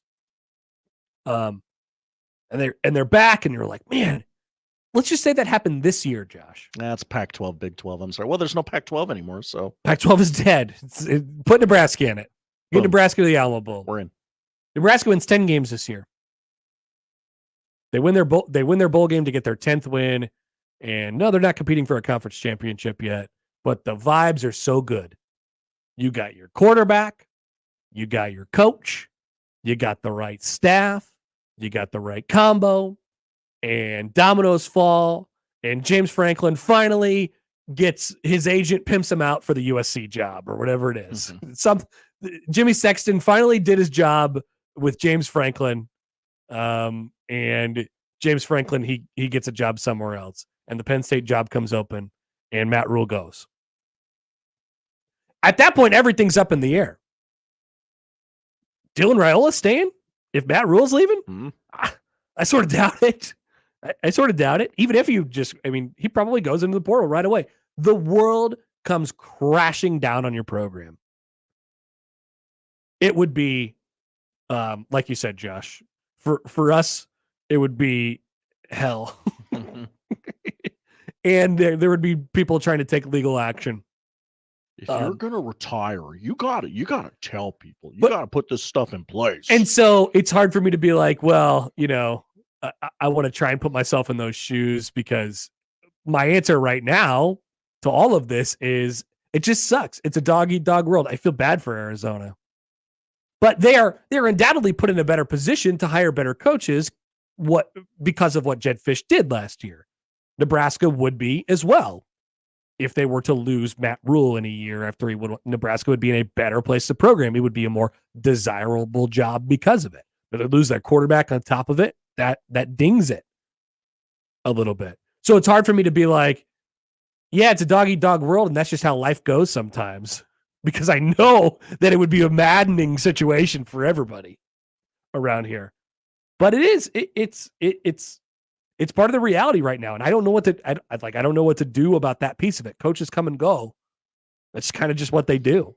They come and go all the time, and that I don't know how close we are to that being a reality of a conversation with Matt Rule, but I know it's in the back of people's minds because they've been calling about it for the last 13 months since he's been here. So like the possibility exists. These kids got to know you're committing to the school and the fan base, and they better repay every red cent of that NIL money. I'm People are gonna want their NIL dough back. I want to see invoices and paperwork. Okay, let's say you get your NIL dough back. Then what happens? You're still without a football coach and a quarterback. Like it still hurts. Well, they were crap anyway. I demand answers. It's 10 games in an Alamo Bowl. This is Nebraska. We don't play for the Alamo Bowl, Connor. You can't really prepare yourself for that moment. And it'll happen if it happens, it happens in a flash. Life comes at you fast. In the blink of an eye, Josh. Once again, Nick Saban retires. Is Arizona thinking, oh, wow, Nick Saban retired? Or are they thinking, oh, my God, what if Jedd Fisch goes to Arizona or goes to Washington? No, they're not. It just happens. And so, like I said, they're in a better spot because of what Jedd Fisch did this year. They're in a better spot as a program in general right now because of what Jedd Fisch created there. But it still completely sucks the air out of the program. And I think about that and I connect it to like how difficult it's going to be for programs that are not amongst the dogs, the big dogs of the world, the programs that have that dog in them right now, and how difficult it is to sustain success. That's why Iowa will never force Kirk Ferentz out. Kirk Ferentz will leave when Kirk Ferentz would like to leave because he's already built it and sustained it, and he's not a candidate for another job. They're in the perfect sweet spot. Like isn't that beautiful, Josh? They're going to win 10 games a year, and he's not going to be a candidate to go anywhere else. That's kind of the sweet spot. If he would have been too good at some point over the last 10 years, maybe, who knows, he might have taken another job. Maybe not. Maybe not. So I think it's going to be difficult for programs like that. And maybe Nebraska's in this kind of gray area in between a program like Arizona and then the poachers of the world. The schools who needed, who could poach somebody from a Power 5 job. Nebraska's affiliation with the Big Ten puts them in a advantageous position in that regard, where they can go get coaches from the non-Big 2 of the world. But it's really it's difficult to build success, and there's a reason why they say it's more difficult to sustain it, because there's all these other factors that make it so easy for your program to just fall in one day. It can happen to you. I don't want to put the tornado warning out there yet, but like I'm just saying. I've thought about that a lot over the last 48 hours, and I'm like, man, what would be the reaction around here? I think Josh predicted some of the things pretty well. But yeah. Thank you. And then as far as Aaron, by the way, writes in. Hi, Aaron. Why is Josh talking like that? Oh, good question. Let me answer your question. Why is Josh talking like that? Have you ever listened to Big Red Overreaction? Josh has hosted that show. I have. Honorably. Shrapnel going off all over the place. Brandon writes in. Hi, Brandon. Well, aren't you a ray of sunshine today, Connor? I'm not trying to prepare people for this. I'm just saying that the rule applies to everybody. Life comes at you fast. It doesn't apply. It's not like Saban's gone. Alabama is not immune to this anymore. Their players are open season for the rest of the country for the next 20 some days, 3 weeks. I mean, that they have to live with everybody else now. And so it even applies to the programs. Michigan just won a national championship. Their coach is gone. He's going to the NFL. Maybe. He's gone. Yeah, at least he's going to take 6 more interviews like he did this year. Oh, I'm Jim Harbaugh. Please love me. Well, you got to take the interview. Crazy not to. I'm not a crazy person. He's gone. And so nobody is immune to this happening to them. And I don't think that, like, coaches leaving is not new in college football. But like I said, coaches and players, life comes at you pretty quick. It happens in a hurry. So not to, like, I don't want to, like I said, I want to throw out warning signals and sirens for everybody. Yeah, I'm not trying to be a Debbie Downer here. We have no inside information that this is about to happen. The rule applies to you as it does everybody else. So if we sit here and be like, ha ha, Arizona's program just got decimated overnight, I would just be like, hold on. It could happen to you. We'll come back, Josh. Josh found a very interesting bracket projection. We don't bring up bracket projections a lot on this show. Bracketologies. We should. But this one caught people's attention. That and a couple more things before we get to Jacob Bigelow at 1 coming up on 1620 The Zone. Previously on Unsportsmanlike Conduct. Will this be a tainted championship? In my opinion, it will be, yes. The fact that you had a coach literally sit out 6 games this year, this type of a scandal actually affected the play on the field to some degree. To what degree, we don't know. This scandal has to do with affecting the outcome on the field. Unsportsmanlike Conduct with John Bishop and Josh Peterson. Weekdays 2 to 6 on 1620 The Zone. Your Omaha area forecast from a Godfather's Pizza Weather Center and KETV Newswatch 7 on 1620 The Zone. The frigid temperatures continue for at least today. Although we have sunny skies, temperatures not warming up above 10 degrees today. Tomorrow morning will bottom out at about 0 degrees, but eventually warming tomorrow to a temperature near 20 degrees. I'm meteorologist Luke Vickery, KETV Newswatch 7. Sure, you could go elsewhere for your health and wellness products, or better yet, why not just come to 42 Degrees? Those other places don't even come close to the wide variety and premium disposable e-juice, CBD, Delta, Kratom, glass pipes, vaporizers, and other great products. With the friendliest, most knowledgeable, and professional staff who will find the right products just for you. If you're looking for a one-stop shopping experience, look no further. 42 Degrees. By your mom's house. Nicotine is an addictive chemical. Email us on the Equitable inbox with whatever is on your mind. The Zone inbox is brought to you by Equitable Bank. We take banking personally. You can hit me up, agree, disagree, tell me your thoughts on life at Hanley at 1620thezone.com. We want to hear from you on the Equitable Bank Zone inbox. Attention, this is a special alert for all Americans who own a vehicle with less than 200,000 miles with an overpriced auto warranty or no warranty coverage at all. Due to the increase of new and used car prices, repair costs, and the price of gas, people are keeping their cars longer than ever, which is why CarShield is announcing a low-cost month-to-month vehicle protection plan to save any driver out-of-pocket expenses on covered auto repairs. Call now to find out how you can save thousands for covered auto repairs. Yes, you heard that correctly. You could save thousands on future auto repairs. Our specialists are standing by for all drivers to call for a free quick quote. Additionally, drivers who activate this vehicle protection today will also receive free roadside assistance, free towing, and car rental options at no additional cost. Call us for your free quick quote today. 800-978-5309. That's 800-978-5309. What do you have to lose? Call 800-978-5309. Again, 800-978-5309. Discover, this is Daniela. Hi, it's Jennifer Coolidge. I just want to thank you for making me feel so special. I earned cash back on debit for my dinner party groceries. That's great, but with Discover Cashback Debit, we give everyone cash back on everyday purchases. Anything else I can help you with? Do you like asparagus and mushroom sorbet? I've got leftovers. Introducing Discover Cashback Debit, a checking account with cash back. It pays to Discover. Eligibility and terms at discover.com/cashback debit. Discover Bank, member FDIC. Let's get back to the Connor Happer Show on 1620 The Zone. Here comes the clown.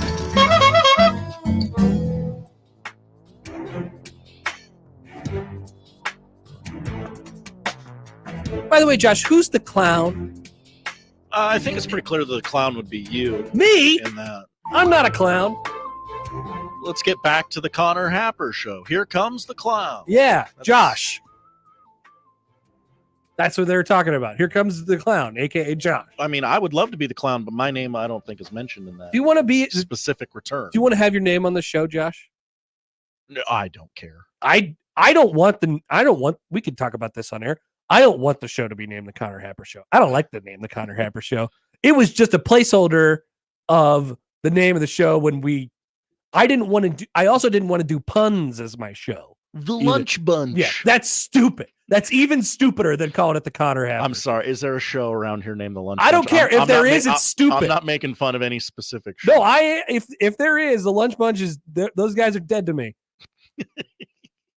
I didn't want any puns, and I more so when we started the show didn't want puns than didn't want my name on the show. It was one or the other.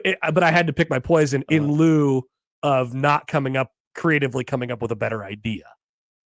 So we landed on the Connor Happer Show. It sounds so self-absorbed. Anything putting my name in there, then it's too wordy. I know. I know.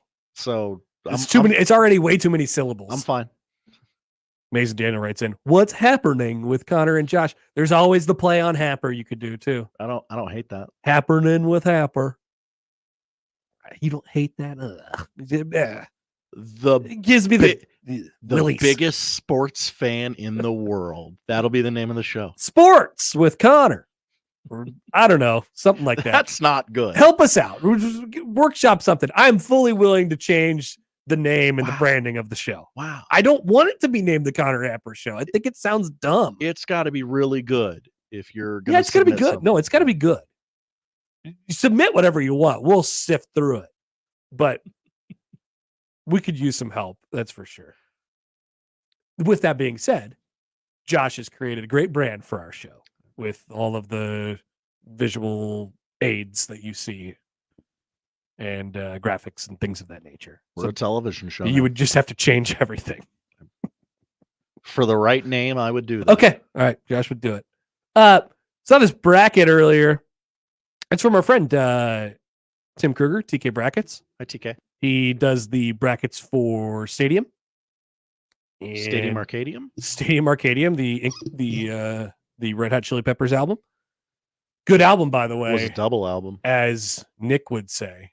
It has the Nick seal of approval, which is really great. And he's of music. And he's of music. He knows. And he likes the Red Hot Chili Peppers. So we don't care about brackets. And frankly, I think brackets are a really good way to, based on what you put in there and matchups and where you locate teams, it's a really good way to get people's attention. Hell yeah. You know? And so with that being said, Tim's local. I don't know if he did this on purpose. You be the judge. It has all three Division I basketball teams in the NCAA tournament.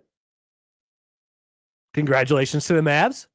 Hell yeah. Who are the 16 seed, but they do have to play in the play-in game against Dayton, in Dayton against former conference foe, Western Illinois, by the way. A couple of old rivals. Now, if you want a way to make me care about the first four, this is it. Now, I don't think the NCAA would design an entire tournament for me to care about the first four, but if Omaha's playing in the first four, I'm wearing my Mavs gear and I'm all locked in, ready to watch the first four on that Tuesday night before the tournament starts. You bet. In a couple weeks, we might have to have really unpleasant debates about whether a win in Dayton counts as a tournament game. For Omaha, it counts as a win. Yeah, absolutely. Yeah, and the situation still stands as Omaha could get a win in the NCAA tournament before Nebraska. I would never say such things. And if that's the case, they would want to slander any program. The winner, according to TK, gets Purdue in the first game. Very knockoffable team. Frankie Fiddler versus Zach Edey. Buckets. It's a lot of fun. A lot of fun. Frankie's lighting it up right now. So that's good stuff in the top left of the bracket. Then we try and locate Creighton. And we find scanning. Yeah, where's the Jays? Where's the Jays? Where are the Jays? They are in the where did they go actually? Oh, they're in the top left of the bracket as well. As a 6th seed. Playing St. Mary's in Pittsburgh. That's fun. Love that couple of bracket busters. Winner likely gets Duke unless Duke miraculously loses. I don't know when they would ever do that in the first round against Oakland. But that's a winnable little pod there for the Jays. Okay, you're looking at their path to the Final Four, the Elite Eight, or something like that. By the way, in that Midwest bracket, San Diego State, there's some history there, and the aforementioned knockoffable Purdue, Omaha, Alabama, who Creighton's already beat this year, Duke, who Creighton has a brief history with, playing them once in the NCAA tournament. It's like there's some good storylines in there. All right, fun. Where's the Big Red? Are they in? Do they have to play a play-in game anywhere? Oh no. Are they in? Yes. Do they have to play a play-in game anywhere? No. Okay. They missed the play-in game. And God bless Tim, because here's what he has laid across the table for us. Nebraska playing Iowa State. Oh, hell yeah. Sexy matchup. In Omaha. Oh, not fair. Could you imagine? Cyclones would protest that game.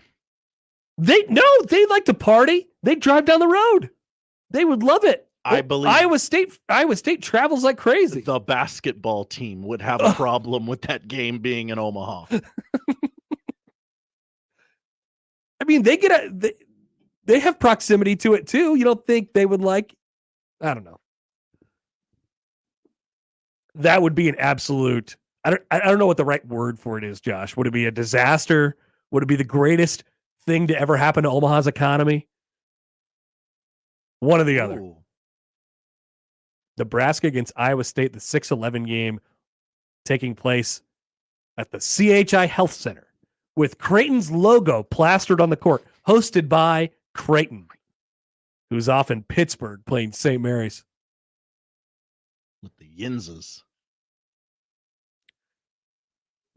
And I like this bracket. I like this bracket too. Good job, TK. I like this bracket too. I like to imagine that this is the bracket that we're going to get. Nothing but bangers. On Selection Sunday. This is a lot of fun. All 3 local basketball teams in the NCAA tournament. Can we do it? Can we finally do it? Is this our best shot at it? Feels like our best shot at it, right? It feels good to say that Creighton is in. Creighton feels like they'll be there, barring some sort of a epic collapse. Or, there's, of course, the patented Creighton significant injury that has happened to them in the past. So I don't want to put any stamps on it or anything like that. Nebraska feels like they have a team that is capable. They'll have to play well. They have a team that is capable. And the Mavs, I think the biggest thing the Mavs have going for them is that the Summit looks really doable. Yeah, they got to play South Dakota State twice still. But Josh, apparently the Tommies, whatever if they're one of the top 4 seeds in the Summit League, they'll have a chance to win the tournament because nobody is like a run. You've had Oral Roberts to deal with. There's no Oral Roberts anymore, right? There's nobody's going through that league unbeaten. Yeah, Max Asmus does not exist anymore. Yeah. There's no Baylor Shireman. There's no Mike Daum. That you have to deal with this. Maybe Frankie Fiddler is this year's Mike Daum. Who knows? How fun would that be? Be a lot of fun. But get them back to that Summit League final and put them in the NCAA tournament. Does let me go back to this bracket. Where did it go now? Oh crap. I may have clicked out of it too early. Is Omaha, are you still looking at it, Josh? Does Omaha have do they have a 1-16 in there? A 1 versus 16? Yes, Kansas and Lafayette versus North Carolina Central. Now, what if you slotted in Omaha right there? It's not their home gym. No, they could play there. They're allowed. Just like Nebraska could play there. That would be wild. Against Kansas, if the Josh? Mavs played Kansas. Against who? I mean, loves coming to Omaha because every time they're in Omaha, they win a whole bunch of games. They win an NCAA tournament. they're very familiar with Omaha. There are Kansas fans in Omaha, but it would be Mavtown. What would this town look like if all three of those teams were playing on the same day of the NCAA tournament and there was games in Omaha? I can't wait. This is going to be sweet. Wake Forest, Ole Miss. Who wouldn't get excited for that? I've already talked myself into it. And then Memphis, Troy, the other. Penny Hardaway, roam in the court. People have suggestions for the name of the show based off the segment we just did. Oh, please. Dion, Kool-Aid Connor. Hi, Dion. That's not a name of a show, Dion. You can't call it that. That's trademarked in many ways. Now, Chance has possibly a good take. Should have just stuck with Game Time and changed out the host name on the graphics. Game Time with Connor Happer. But it was already established after Gary took over for Nick that it was the Gary Sharp show, and then we just kept it going. It's the Connor Happer show. I wouldn't want to. I would have to ask Nick Baugh and say, Nick, can I use Game Time with Nick Baugh? He'd probably be like, "Who are you? Why are you calling? How'd you get this number? What are you talking about?" And 1620 The Zone, that's still around? No, I just talked to Nick the other night. Maybe I should ask. What happens if I just take Game Time? Kenneth says Happer Hour. Trust me. That was thrown around. Too punny. I would love for you to say too punny. Nick, what would happen if I took Game Time? I don't care. He doesn't care at all. Al says Happer Days with Connor and Josh, the sports life, like the sweet life with Zach and Cody, the sports life with Connor and Josh, irrational confidence with Connor, the odd couple. That one's already taken, unfortunately. Jacob Bigelow writes in, hi, Jacob. I'd be okay with you guys calling it the Jacob Bigelow Show, hosted by Connor Happer and Josh Hodson. That would be hilarious. That'd be a funny bit. It would. And people would have to kind of get it, you know? They'd the Josh around. Okogie hour. Can we just get him on the show? Josh Okogie? Yeah. I don't know what I would ask him about. Do you know that there's a guy in Omaha who's tweeting about you every day? Do you know about that? He's 25. He's young. He's cool, right? We have a very explicit text that came in on the text line that I cannot read, but I will share it with you during the break, Josh. Okay. Not sure why it came in, but it's quite funny. All right. Brackets, new name for the show. We got a lot solved during this segment. Coming back, heavy lifting. We'll talk to Jacob Bigelow. We'll get his thought on Nebraska ending up in Omaha for the NCAA tournament, which is now bound to happen, of course. What's next for the Big Red? And also we'll check in with various dumpster fires around college basketball. And we'll all prepare ourselves for Wisconsin winning the Big Ten. Next on 1620 The Zone. For the Jays, the Huskers, and even you Jayskers, we are 1620 The Zone. Jackson Hewitt has a plan to get your tax refund fast with a buck here, a buck there, here a buck, there a buck, everywhere a buck. You don't have to wait weeks for your tax refund. Get money sooner with a no-fee refund advance loan at Jackson Hewitt. On this loan, there's a money today guarantee. E-I-E-I-Do. Don't settle for chicken feed. Get fast bucks at Jackson Hewitt today. No-fee refund advance loans by Republic Bank offered to eligible clients. Money today guarantee if approved for a loan on a prepaid card. Details at jacksonhewitt.com. At Grainger, we're for the ones who specialize in saving the day and for the ones who've mastered the art of keeping business moving. We offer industrial-grade supplies for every industry with same-day pickup and next-day delivery on most orders, all backed by real people ready to help. So you can get the right answers and products right when you need them. Call quickgrainger.com or just stop by. Grainger, for the ones who get it done. The Serve Nebraska Volunteer Service Commission was created to ensure that community service would always be a priority in our state. I'm Governor Jim Pillen, and this year, I'm inviting you to help celebrate Serve Nebraska's 30th year by becoming a volunteer. Our state's best resource is its people. You have the potential to make a significant impact. Thank you. Sponsored by Serve Nebraska, aired by the Nebraska Broadcasters Association and this station. Omaha Maverick women's basketball is back home, taking on South Dakota State Thursday night. Tip-off is set for 7 o'clock at Baxter Arena. Hear all of the Omaha women's action against South Dakota State Thursday night at 7 on 1180 The Zone. Prescriptions require an online consultation with a healthcare provider who will determine if appropriate. Restrictions apply. See website for details and important safety information. Subscription required. Price varies based on product and subscription plan. Hey guys, did you know there's a generic form of Viagra that works just the same, but is 95% cheaper? And you can get it online? Just go to hims.com/radio. Through Hims, you'll get a free medical consultation, discreet shipping if prescribed, a 100% online process, and trusted generic alternatives to the name brands at up to 95% off. That's right. Get generic for Viagra, the same active ingredient as brand name Viagra, but for 95% less. It's the same medication, still prescribed by a licensed medical provider, but with zero copay, no expensive appointments, and no awkward face-to-face conversations. To start your free online visit, you need to go to this exclusive address, hims.com/radio. That's hims.com/radio for your free online visit. HIMS.com/RADIO. Tickets for less. Best seats, best prices, no service fees. Shop ticketsforless.com. KOZN Bellevue, Omaha, Council Bluffs. This is 1620 The Zone.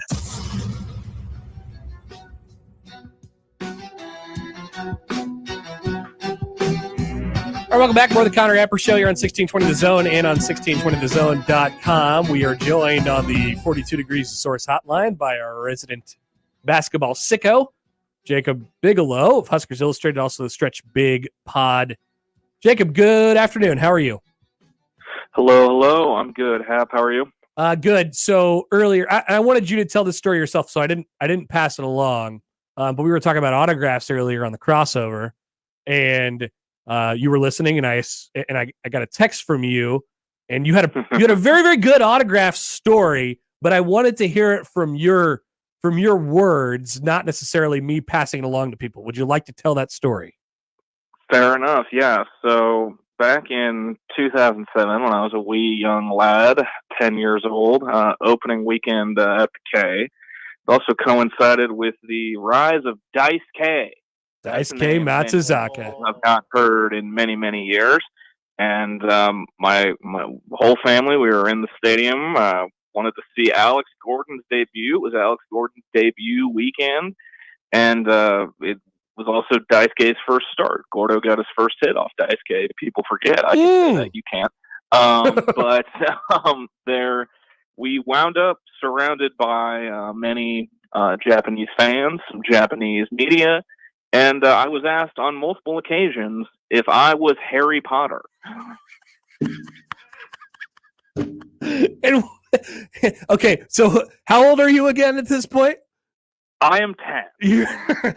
And what was your response? No, I'm not Harry Potter.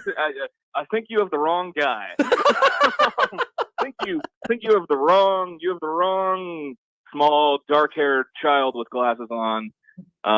Similar to when I got to Lincoln to be a manager at Nebraska, and they called me Little Tim for the first 6 months on the job because of my resemblance to the former head basketball coach in Lincoln. So if you're a white guy with dark hair and glasses, chances are I look like you.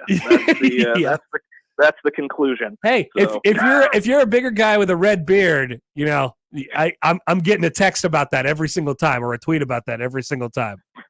No doubt about it. Something along those lines. It's like Van Pelt with the bald guys. You know, I feel bad for Van Pelt. Every time anyone sees a bald guy, they're like, "Is that you, Scott Van Pelt?" I'm like, "There's a lot of bald guys out there. They're not all Scott Van Pelt."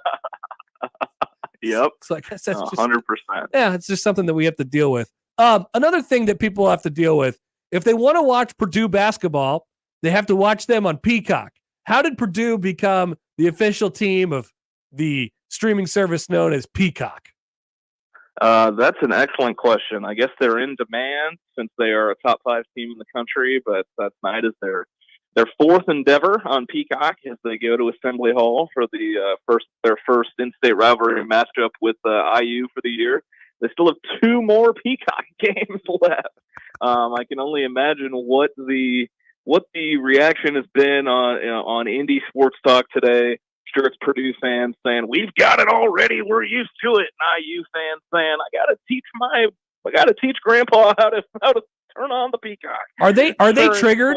Are they triggered? Are Purdue fans triggered about it? Because like they're the number one team in the country, or they have been the number one team in the country for the majority of the year, and they got to play all their games on Peacock. It's like Chiefs fans being mad they're on Peacock. I am not really tuned in to big boiler overreaction. I have more of a pulse on the other program in the matchup tonight. I do know people were pissed when this first game got put on Peacock because, in 49 states, it's just basketball. This is Indiana. And they put the in-state rivalry game on Peacock. So people were not happy when that first got announced. But, I don't have my pulse on Purdue too much. Well, I'm sure people are triggered somehow. Oh, I'm sure they are. Also, another example of Indiana being the basketball state, they have a basketball court inside of their airport now, getting ready for the All-Star game. I've seen so many pictures of that over the last couple of days. Yeah, the memes that came from that yesterday, that was some of the hardest I've laughed in quite a while. The picture of Draymond with the backpack photoshopped onto him. me waiting for my flight. Imagine if boarding group A has to play boarding group B to see who gets on the plane first. Oh, that's good. All sorts of. I mean, that was a gold content line yesterday. So thank you to the Indianapolis airport. Yeah, I just imagine going to the airport and hooping for a little while before you hop on the plane. That sounds like a really great idea for everybody on the airplane who loves to smell the person next to them. All right. Anyway, good luck to Indiana and their hosting of the All-Star game this year. Let's go to Nebraska here, Jacob. Coming off of it's been a wobbly, couple weeks now. They own a couple good wins. They obviously beat the number one team in the country. And then in their losses, I was explaining this yesterday. I don't think Nebraska's losses, just when you take them at face value, are all that surprising or all that noteworthy in the fact that they lost the games on the road to Wisconsin and Iowa. But it's definitely how they looked and how they sort of performed in those games that's starting to sort of bother people. Is this just what we have to deal with them? Their sort of inconsistency? Yeah, consistent inconsistency. That's my way to tag it. I'd say that in they have 4 losses now. I think for 3.5 of those, Minnesota being the half. Yeah. The classic Nebraska athletic adage of "it's not that they lost, it's how they lost" is exactly how to describe it. Like, it's not that they went to Madison and lost to a now top 15 team in the country. It's that they just didn't have that defensive edge. It's not that they went on the road to Iowa City. It's that they gave up all those open threes and they were down by almost 20 to start the game. I mean, it's all just the way it looks. It has not been aesthetically pleasing, to put it lightly. It also understates another thing that we talk about this every year, and it's in every conference. I feel like this is the way that every conference is able to hype themselves up. We hear it in Big East circles. We hear it in Big Ten circles. It's hard to win on the road in the enter conference here. Maybe it's just generally hard to win on the road at all. But, I think it understates that piece of it as well. Nebraska looks like a completely different team on the road than they do when they play at home. At home, it feels like they have the confidence where they're able to beat anybody. On the road, you just don't know how they're going to look. And it understates that is a thing in college basketball in general right now. But I'm not letting Nebraska necessarily off the hook for how they perform, but it is definitely a thing, Jacob. Oh, definitely. I mean, there's 10 different coaching cliches that I could use to describe, playing on the road and, the having to create your own energy and all that mumbo jumbo. But I mean, it's definitely a thing. A thing that I wonder, that maybe could have prepped this team for playing on the road. They weren't in an MTE this year. They did the Cornhusker Classic thing. Hell yeah, they did. Stayed at home for almost a month, and instead of going to a neutral to play away from home, they just kind of dove right into league play. They had the one roadie at K-State that went well, but it's been a Pandora's box whenever they get on the jet and leave Lincoln. So with that being said, what are you expecting tomorrow when they have to go on the road to Rutgers? I'm expecting a bounce back, but I mean, a lot of it doesn't, maybe I'm wrong to say it, but I think it's more has to do with Rutgers than Nebraska. But I mean, Nebraska has shown the penchant to bounce back, but I think this Rutgers team, they're down. They're below where I thought they'd be in the Big Ten. They're kind of, I think Rutgers people have accepted this as the gap year before the hype train and the EDM Oasis remixes get turned up to 100 next year when they have a top 5 recruiting class in the country, with Ace Bailey and Dylan Harper. So, I mean, it's, they've kind of already, some Rutgers fans have already, said, well, we got next year. This is fine. But they're still really athletic. They still are going to defend really hard. Steve Peichel, that's how he coaches. But, I mean, looking at their offensive numbers compared to Iowa, Wisconsin, I mean, it's night and day different. Yeah, no doubt about it. We talked last week before the Purdue game, and so we didn't have, we didn't get the reaction to that. One of those that I had just personnel wise for Nebraska, and this has kind of been an ongoing thing now. Looking at Jamarcus Lawrence's last 3 games here. So Iowa 10 minutes, 0 points. Purdue 18 minutes, 0 points. Wisconsin 17 minutes, 3 points. I don't need him to be like this crazy scorer, but Nebraska has to kind of get something from him when he's out there. And now his minutes have declined. He played, like I said, just 10 against Iowa. Like, what is Nebraska's solution to that spot right now, and sort of how they handle him personally going forward?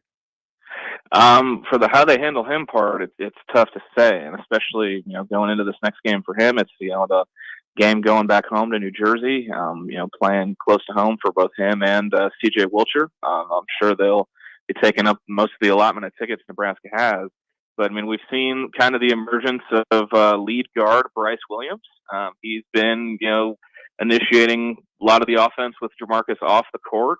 It's looked pretty good at times. It's looked pretty bad other times. And it's kind of, that was the biggest question, was the point guard spot coming into the year. And I'd argue it's still one of the top 3 big picture, questions as we're here at about the halfway point of the season. So, they'll give Williams a try.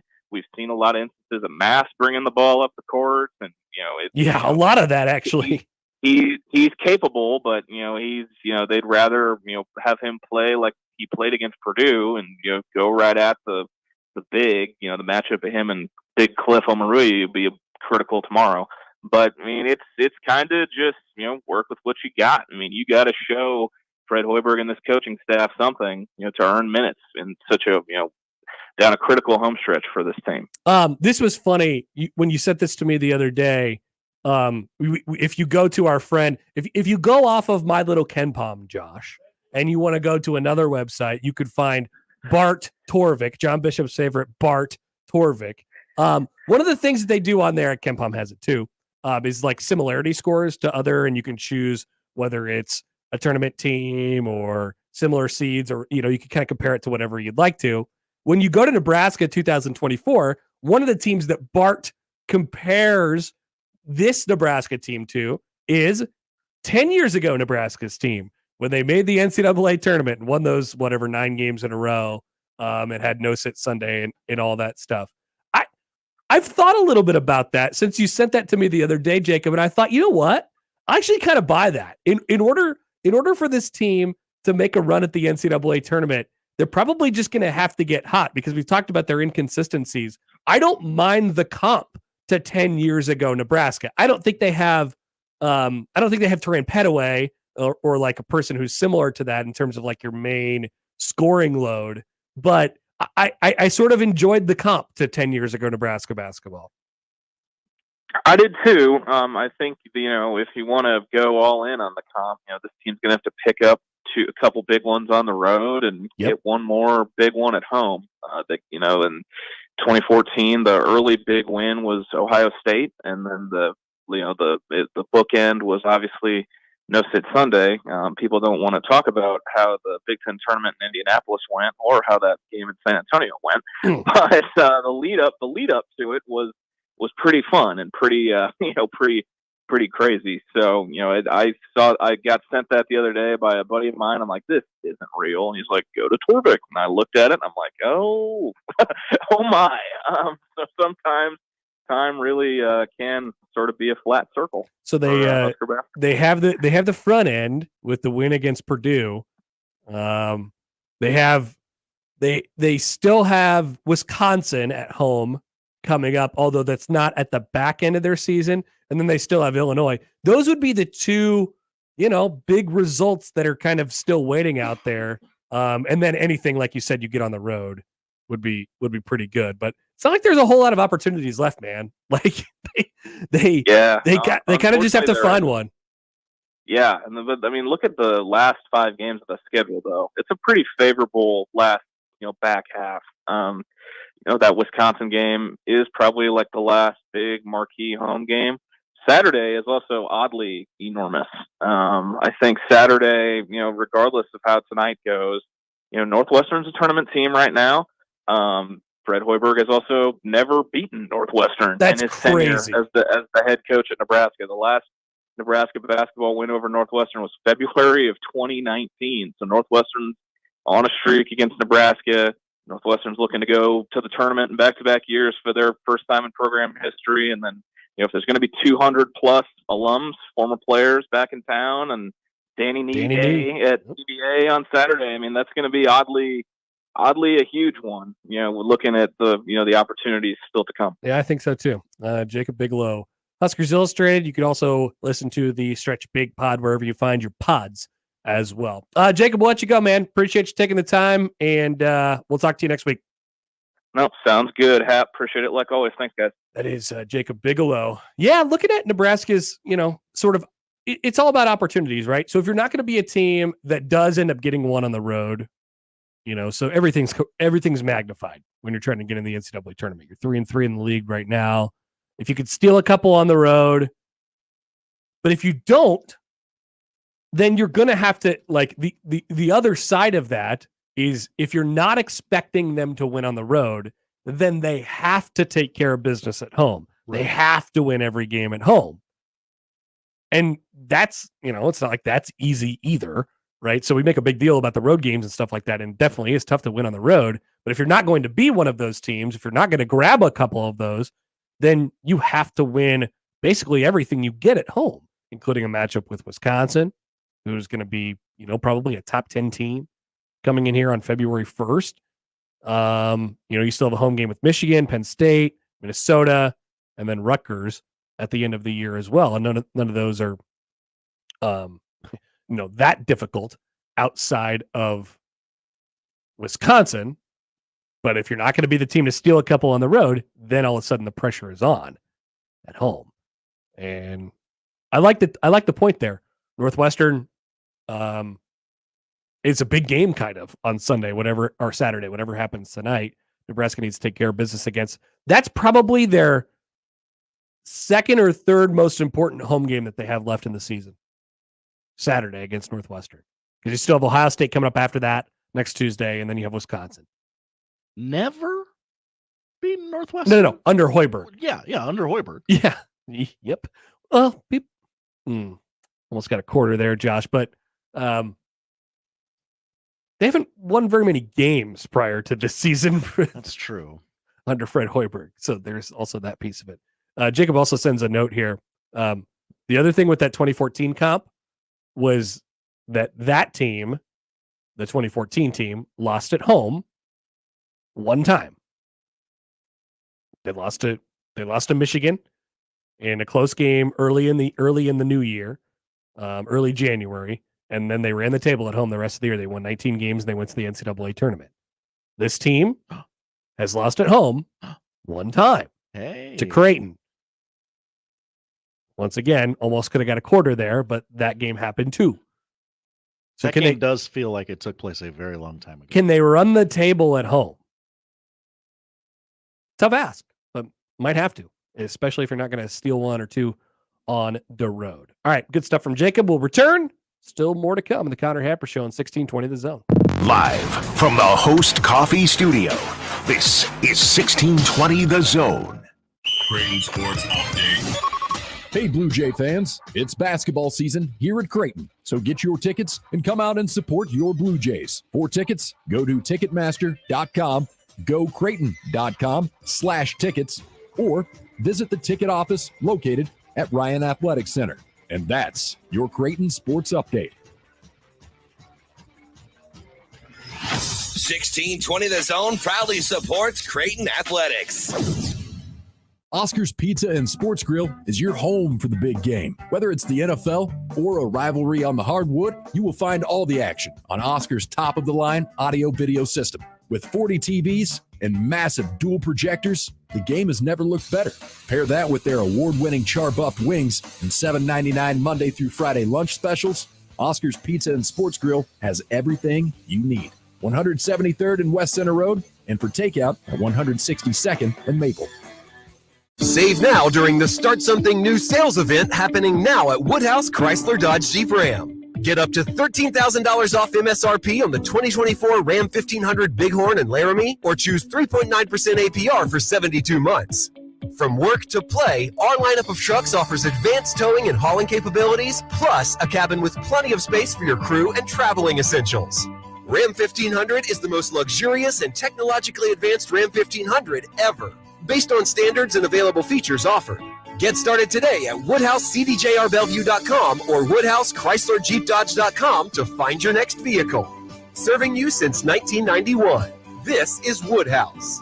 With approved credit, tax, title, license extra, Woodhouse discount of $5,500, manufacturer incentive of $4,500, lease loyalty bonus cash of $3,000 when financed with Chrysler Capital. $299 doc fee due at signing. Stock number C240142. Offer expires 1/31/24. See dealer for details. If you're hiring, it can feel like you're trying to find a needle in a haystack. You can hope the right person comes along, or you can just use ZipRecruiter. And now you can try it for free at ZipRecruiter.com/radio. In fact, ZipRecruiter has helped a lot of business owners find their needle in a haystack, like Marco, president of operations at Telly Tires and Auto Centers. Because Telly Tires has grown a lot in the last few years, Marco needed to hire everyone from a receptionist to a store manager to a head mechanic. ZipRecruiter helps me find all the right people, even the most difficult jobs to fill. ZipRecruiter helps me keep my business running. Take it from Marco and millions of other businesses who've used ZipRecruiter. ZipRecruiter can help you find the needle in the haystack. See why 4 out of 5 employers who post a job on ZipRecruiter get a quality candidate within the first day. And right now, you can try ZipRecruiter for free. That's right, free at ZipRecruiter.com/radio. That's ZipRecruiter.com/RADIO. ZipRecruiter.com/radio. ZipRecruiter, the smartest way to hire. Hi, everybody. Kent Pavelka here with why I chose EverLevel Concrete Repair for my driveway. They do it all. They fix cracks, lift sunken slabs, protect the finished product from deterioration, and all at a fraction of the price of replacement. It's not a Band-Aid like other repair methods. EverLevel's products are designed to last, which is why they've been voted Best of Omaha again this year. Better yet, it all comes with a transferable warranty. Protect your concrete before winter. Call EverLevel today for your free inspection. EverLevel. They make your driveway EverLevel. Level up. Progressive presents 10 things on a plumber's to-do list that are harder than getting a small business insurance quote. Waking up for 5 a.m. plumbing disasters, finding out why water is pouring from the ceiling while telling a customer to leave the room, replacing a pipe in a home from the 1800s, then dealing with invoices or your awkward apprentice or that really weird smell, and then there's breathing and eating and, of course, clogs. But the easiest thing on any small business owner's to-do list? Seeing if you could save on the business insurance that's right for you. Get a quote in as little as 6 minutes at ProgressiveCommercial.com. Progressive Casualty Insurance Company. Coverage provided and serviced by affiliated and third-party insurers. Prescriptions require an online consultation with a healthcare provider who will determine if appropriate. Restrictions apply. See website for details and important safety information. Subscription required. Price varies based on product and subscription plan. Hey guys, did you know there's a generic form of Viagra that works just the same, but is 95% cheaper? And you can get it online? Just go to hims.com/radio. Through HIMS, you'll get a free medical consultation, discreet shipping if prescribed, a 100% online process, and trusted generic alternatives to the name brands at up to 95% off. That's right, get generic for Viagra, the same active ingredient as brand name Viagra, but for 95% less. It's the same medication, still prescribed by a licensed medical provider, but with zero copay, no expensive appointments, and no awkward face-to-face conversations. To start your free online visit, you need to go to this exclusive address, hims.com/radio. That's hims.com/radio for your free online visit. HIMS.com/RADIO. The Zone Hotline is powered by 42 Degrees, The Source, by your mom's house. All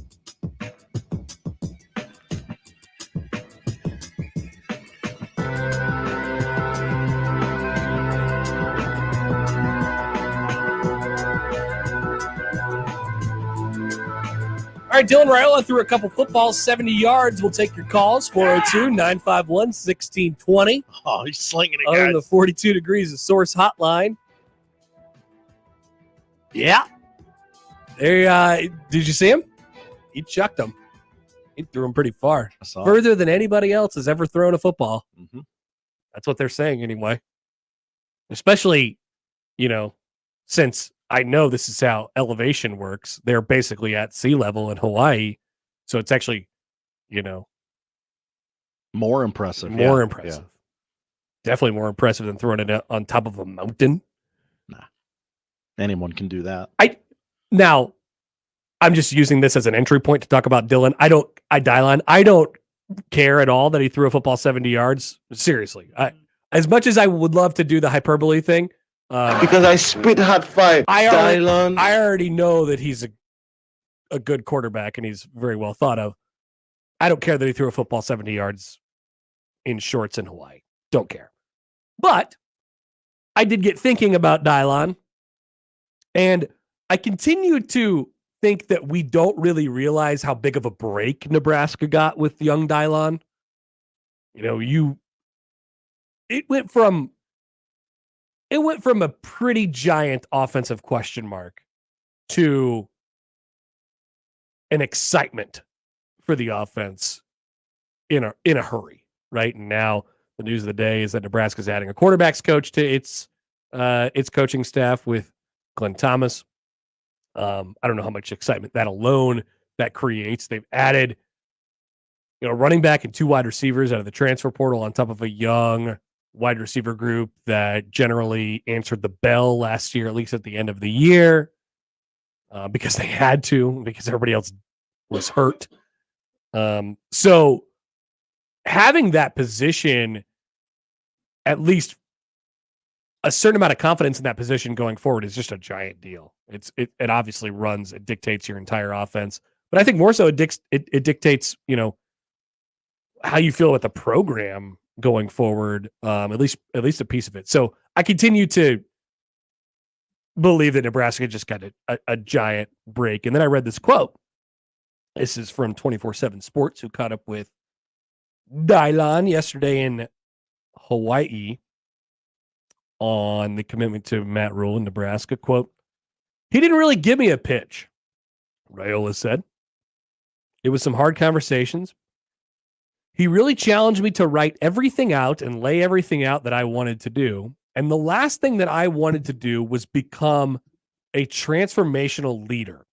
To go to a program like that, I think it could be special. Georgia is the powerhouse now, and I have a lot of respect for that program, and they're going to continue with great success and great things. But I think Nebraska is a college football program that people have forgotten about, and I think it's about time that we wake that sleeping giant up." Oh, I'm a sucker for a sleeping giant. So quote. Everybody goes to the sleeping giant quote. But once again, back to Nebraska's great fortune here. I just don't think, and him and his lineage, and obviously his dad, went here. So that's a significant part of this. But him having the background that he has and being, I think, exposed to the things that he's been exposed to as a young age, as the son of an NFL player, and as a really high profile quarterback recruit for his entire high school life, right? For the last 4 years of his life. He's really used to this. So I think he's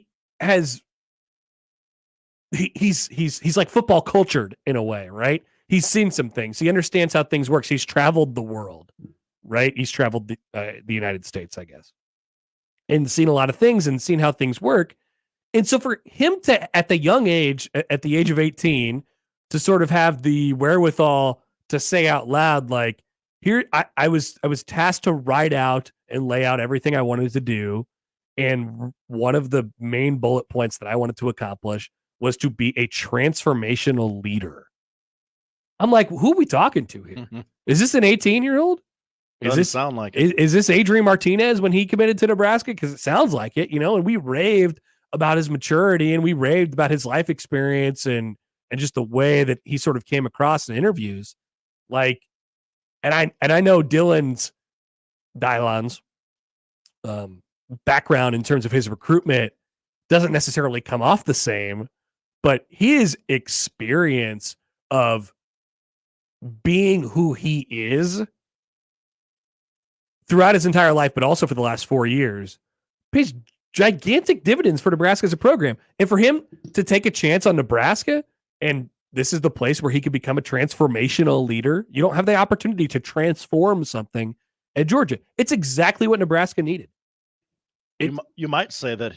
Because I spit hot fire. You might say that, Josh. I'm going to say he spits hot fire. I'm going to read that again because he was spitting. The last thing I wanted to do on this list was be a transformational leader.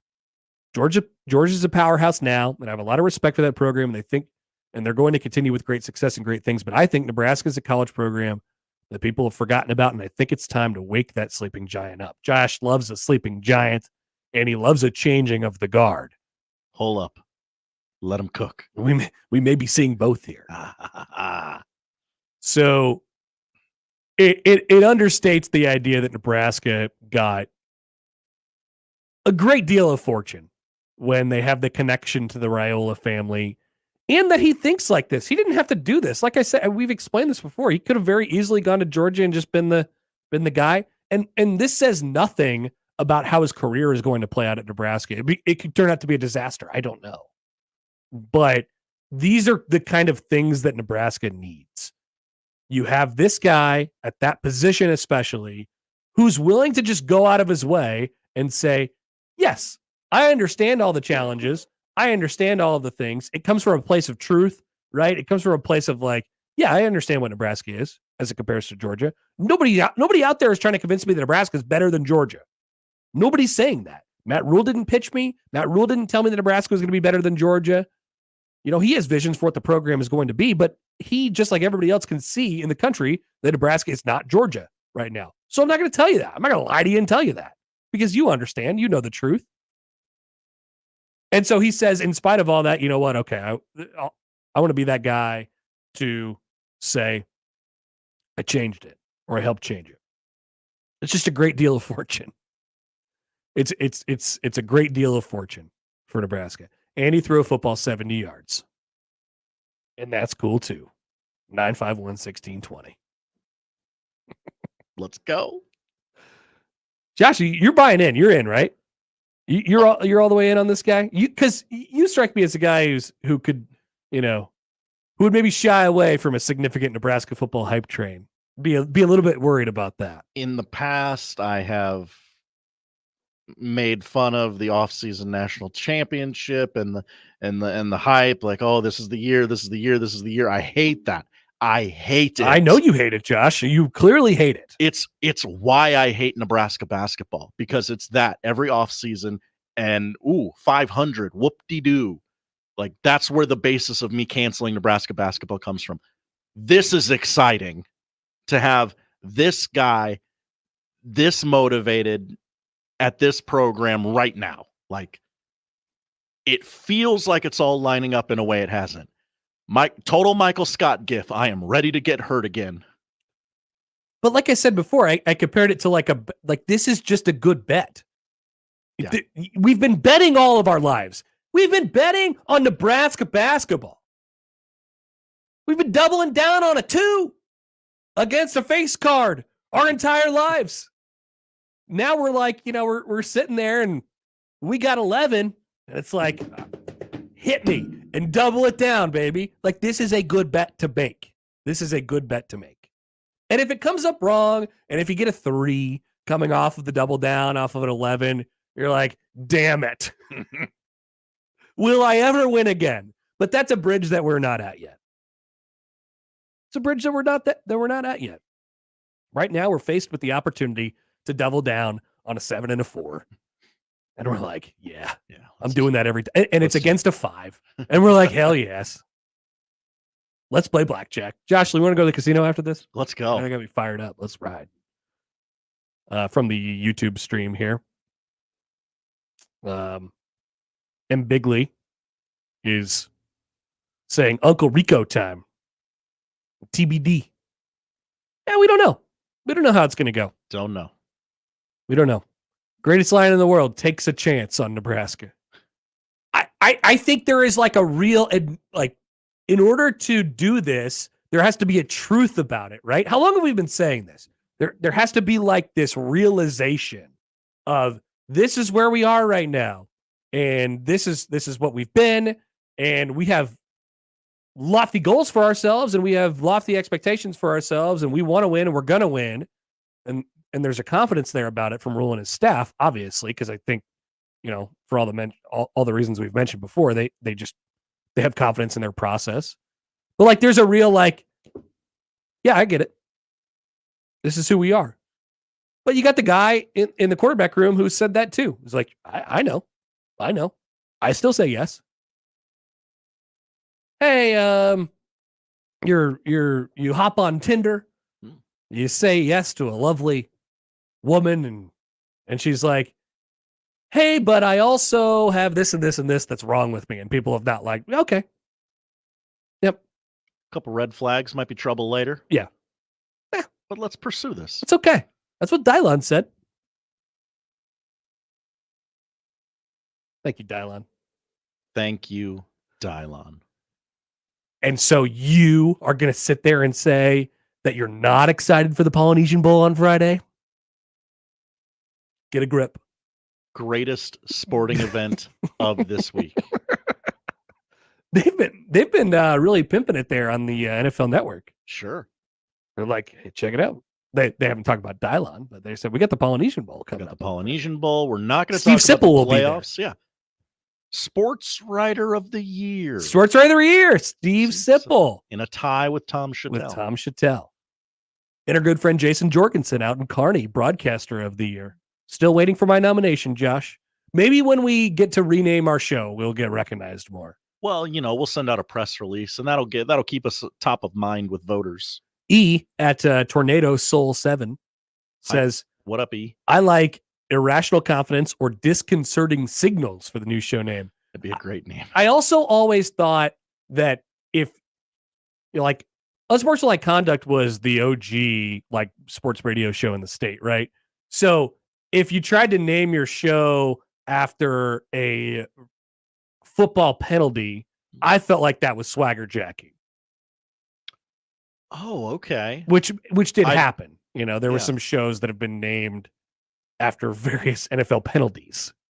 Offsides with Connor and Josh. Yeah. I just felt like, okay, we got Unsportsmanlike Conduct, I don't need to name my show like Delay of Game, or like a Disconcerting Signals. Throw that in there.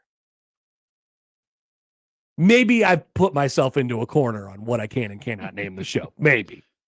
Maybe I'm looking for reasons to say no than I am to say yes. I think it's just got to be perfect, and you'll know when it hits you. It's like you'll know when it hits you. It's like looking at a house. Like that's the one. That's the one. All right. Poll questions. We'll tell you what to watch on the other side on the currently named Connor Happer Show on 1620 The Zone. For now. Previously on the crossover. Brian says after the 0-2 Jamal Lord INT Texas game, I went outside and lit a Husker car flag on fire. Oh my God. I was so angry. The next morning, my mother found a pink glob goo outside and thought someone got sick from alcohol. How does lighting a flag on fire turn into something that looks like pink vomit? Those flags are a weird material. Mornings with Sharp and Hanley. The Connor Happer Show. Unsportsmanlike Conduct. 6A to 6P. 1620. The Zone. Your Omaha area forecast from the Godfather's Pizza Weather Center and KETV News Watch 7 on 1620 The Zone. The frigid temperatures continue for at least today. Although we have sunny skies, temperatures not warming up above 10 degrees today. Tomorrow morning will bottom out at about 0 degrees, but eventually warming tomorrow to a temperature near 20 degrees. I'm meteorologist Luke Vickery, KETV Newswatch 7. It's the most time-honored tradition to start the weekend, grabbing a cold one from a local Nebraska brewery. Let's be real here. It's cold outside, and you don't want to drink the same boring beer as those Hawkeye fans. Drink Nebraska brewed beer, cider, or seltzers instead. Each week, we're putting the spotlight on a unique Nebraska brewery with One Beer Friday. Share your brew on social media with the hashtag One Beer Friday, and you'll be entered to win a $25 gift card to a local Nebraska brewery. Nebraska is the good life with great beer. Click nebraska.beer to learn more. At Big Brothers Big Sisters of the Midlands, one youth, one mentor, plus one moment could unlock limitless potential. When you sign up to become a mentor, you're matched up 1-to-1 with a child in the Omaha community. Sign up today at mentoromaha.org. At Grainger, we're for the ones who specialize in saving the day and for the ones who've mastered the art of keeping business moving. We offer industrial-grade supplies for every industry with same-day pickup and next-day delivery on most orders, all backed by real people ready to help. So you can get the right answers and products right when you need them. Call quickgrainger.com or just stop by. Grainger, for the ones who get it done. O'Reilly. Did you know 1 in 4 car batteries is weak and needs to be replaced? O'Reilly Auto Parts will test your battery for free. If your battery needs to be replaced, our professional parts people can help you find the right Super Start battery for your vehicle and budget. Don't wait. Get your battery tested for free today at your local O'Reilly Auto Parts. O'Reilly Auto Parts. Is debt stressing you out and keeping you from enjoying your life? Now you can say goodbye to debt with accelerated debt settlement. With accelerated debt settlement, in as little as 7 months, your debt can be cut by an incredible 60 to 100%. Call 1-866-379-2755 to find out how. Most settlement groups drag out negotiations for years, but accelerated debt settlement will have your debts cut 60, 80, even 100% in as little as 7 months. Plus, you'll save thousands of dollars in interest. It's not a dream. It's what accelerated debt settlement delivers. Our legal team and debt negotiators have helped thousands of people get free of debt. I saved more than half of what I owed. I was amazed and so relieved. No more endless payments, no more high interest rates, just complete financial freedom. Call us at 1-866-379-2755. That's 1-866-379-2755. And let's work together to secure your financial future today. Call Accelerated Debt Settlement at 1-866-379-2755. Prescriptions require an online consultation with a healthcare provider who will determine if appropriate. Restrictions apply. See website for details and important safety information. Subscription required. Price varies based on product and subscription plan. Hey guys, did you know there's a generic form of Viagra that works just the same, but is 95% cheaper? And you can get it online? Just go to hims.com/radio. Through Hims, you'll get a free medical consultation, discreet shipping if prescribed, a 100% online process, and trusted generic alternatives to the name brands at up to 95% off. That's right. Get generic for Viagra, the same active ingredient as brand name Viagra, but for 95% less. It's the same medication, still prescribed by a licensed medical provider, but with zero copay, no expensive appointments, and no awkward face-to-face conversations. To start your free online visit, you need to go to this exclusive address, hims.com/radio. That's hims.com/radio for your free online visit. HIMS.com/RADIO.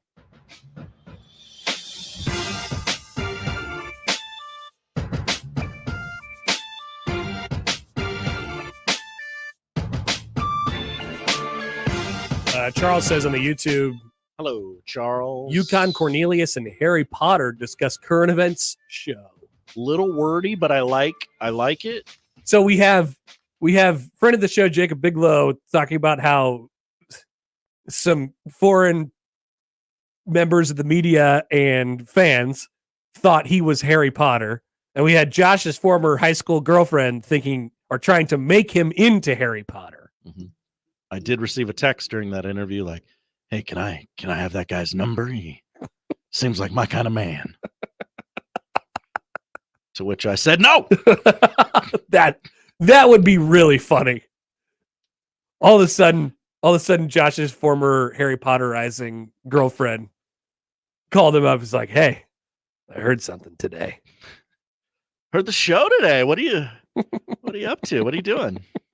How's things? What does this have to do? What is this regarding? Nothing. Don't worry about it. At Happer Show on the JTech Construction Zone Twitter feed, there lie the poll questions for today. We started with this. Do we know too many officials? Yeah, I think we know too many officials by name. Yeah. We've gotten to know these people probably too much over the years. 70% currently saying yes. Feels right. Is Jason Kelce America's older brother? Most voted on poll question of the day. I think this is true since I offered this. Yeah. Statement. Yeah. I like the take. 79% say yes. I'm glad everyone said yes to that. Are pink tennis balls easier to see? Thank you, Random Mike. I don't know, but I also voted no. I also don't know. But I feel like the green ones would be just fine. Yeah. I feel like the green ones were not being hidden so much that we needed to branch out to other colors like golf balls. That was exactly where I was going, Josh. All I know is I've seen people use those fluorescent pink golf balls. And my eyes, maybe it's just something with my eyes, but I've claimed that I'm one of the world's best seers. It's true, you have.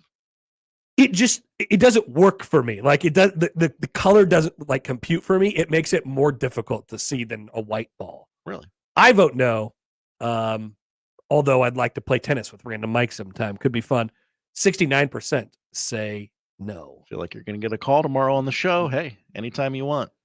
Those are the poll questions. Josh, what are we watching tonight? NBA doubleheader on TNT. Nuggets, Sixers, 6:30 start there.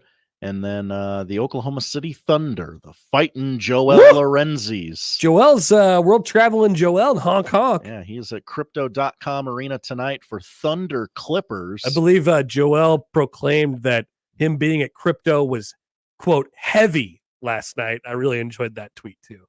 We need to bring back Joel tweets. We do. This guy's great. Hulu hockey tonight, 7 o'clock. Kings Stars, college basketball, number 2, Purdue. At Indiana, 6 o'clock on Peacock. The Hoosiers are a 9.5-point home dog tonight. Yeah. It is the biggest Indiana home dog since 2010. Give me Purdue. Yeah, kind of feel that way too. Number 3, Kansas back in action in Stillwater, 8 o'clock on ESPN against Oklahoma State. Cyclones ranked 24th in the country, travel to number 20 BYU, 8 o'clock on ESPN+. Oh, the Big 12. And then women's basketball, Wisconsin. Women. Against number 2 now. They're number 2, Iowa, 8 o'clock on Peacock. Caitlin Clark and Zach Edey, both located on Peacock. CBS. Or on Big Fox with Gus Johnson on the call. That's right. CBS at 11:37 tonight. Very specific time for the series premiere of After Midnight. Comedian Taylor Tomlinson hosts the reimagining of the former Comedy Central game show At Midnight. This is the replacement for James Corden. Oh, my God. Josh, that reminds me. Okay. Did you see the promos for Deal or No Deal Island? I did think of you. I am intrigued. I love Deal or No Deal. I don't know what the island part is. Is it just Deal or No Deal plus Survivor? I don't remember if it was during the football or the Emmys last night where I saw a preview for that and I said, oh, this has Connor Happer written all over it. And my wife said, why? And then I said, well, I guess he just likes Deal or No Deal. I do. It's really the Deal or No Deal part. Yeah. Briefcases on an Island, hosted by Joe Manganiello or whatever. Oh, yeah, that guy. Yeah, that guy. Paramount Plus, the documentary June, chronicles the life of June Carter Cash, who co-wrote Rings of Fire, but was often overshadowed by Johnny Cash. Talking heads for this one include Dolly Parton, Willie Nelson, who's coming to Lincoln this year, and Reese Witherspoon. Okay.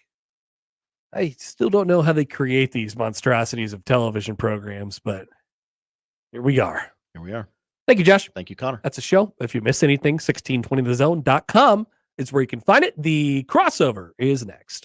Live from the Host Coffee Studio, this is 1620 The Zone. Hi, this is Doug Nodgard with Equitable Bank. Great service never goes out of style. When the digital age dawned, many said computers would be able to handle many of the interactions that used to take a person. Boy, were they wrong. How many times have you called your bank and gotten a recording to press 1 or 2? Not at Equitable. Not only does Equitable answer your call in the first ring, it's answered by a human being. That's because Equitable Bank values its customers. Equitable Bank, we take banking personally. Member FDIC. Hey folks, Kent Pavelka again to tell you about your local concrete experts at Everlevel Concrete Repair. Now, if you have cracked, uneven concrete, Everlevel can fix it at a fraction of the cost compared to replacement. This is no Band-Aid. Their products are built to last. It gives your concrete the durable protection it needs, and there's still time. I chose Everlevel for my driveway, and I've got peace of mind with their long-term transferable warranty. Everlevel's products and customer service are top-notch, and that's why they've been voted Best of Omaha again this year. Say it with me. Everlevel, Everlevel, Everlevel. Your 19th ranked Omaha Maverick hockey team is coming off an overtime win at 6th ranked North Dakota and is set to take on number 5 Denver at Baxter Arena this Friday and Saturday night. And your Omaha Maverick men's basketball team is in first place in the Summit League and will match up against Kansas City at Baxter Arena on Saturday at noon. Get your tickets for hockey and basketball now by calling the box office at 402-554-MAVS or by going to omavs.com/tix. Let's pack the Baxter. J-Tech Construction, the official exterior experts of the Huskers, offers exterior solutions that help you protect your number one investment. Whether it's roofing and siding or windows and doors, they're committed to excellence, quality, and outstanding customer service in every step of the process. When it's time to protect the exterior of your home, your choice is simple. Turn to who the Huskers turn to, J-Tech Construction. Check them out online and schedule a free estimate today. J-Tech Construction, the official exterior experts of the Huskers. What's holding you back from learning the language you've always wanted to know? Too hard. Takes too long. Not with Babbel. Babbel's lessons take just 15 minutes a day. 15 minutes isn't long. Nope. And they're fun. Fun isn't hard. Right. Babbel's interactive lessons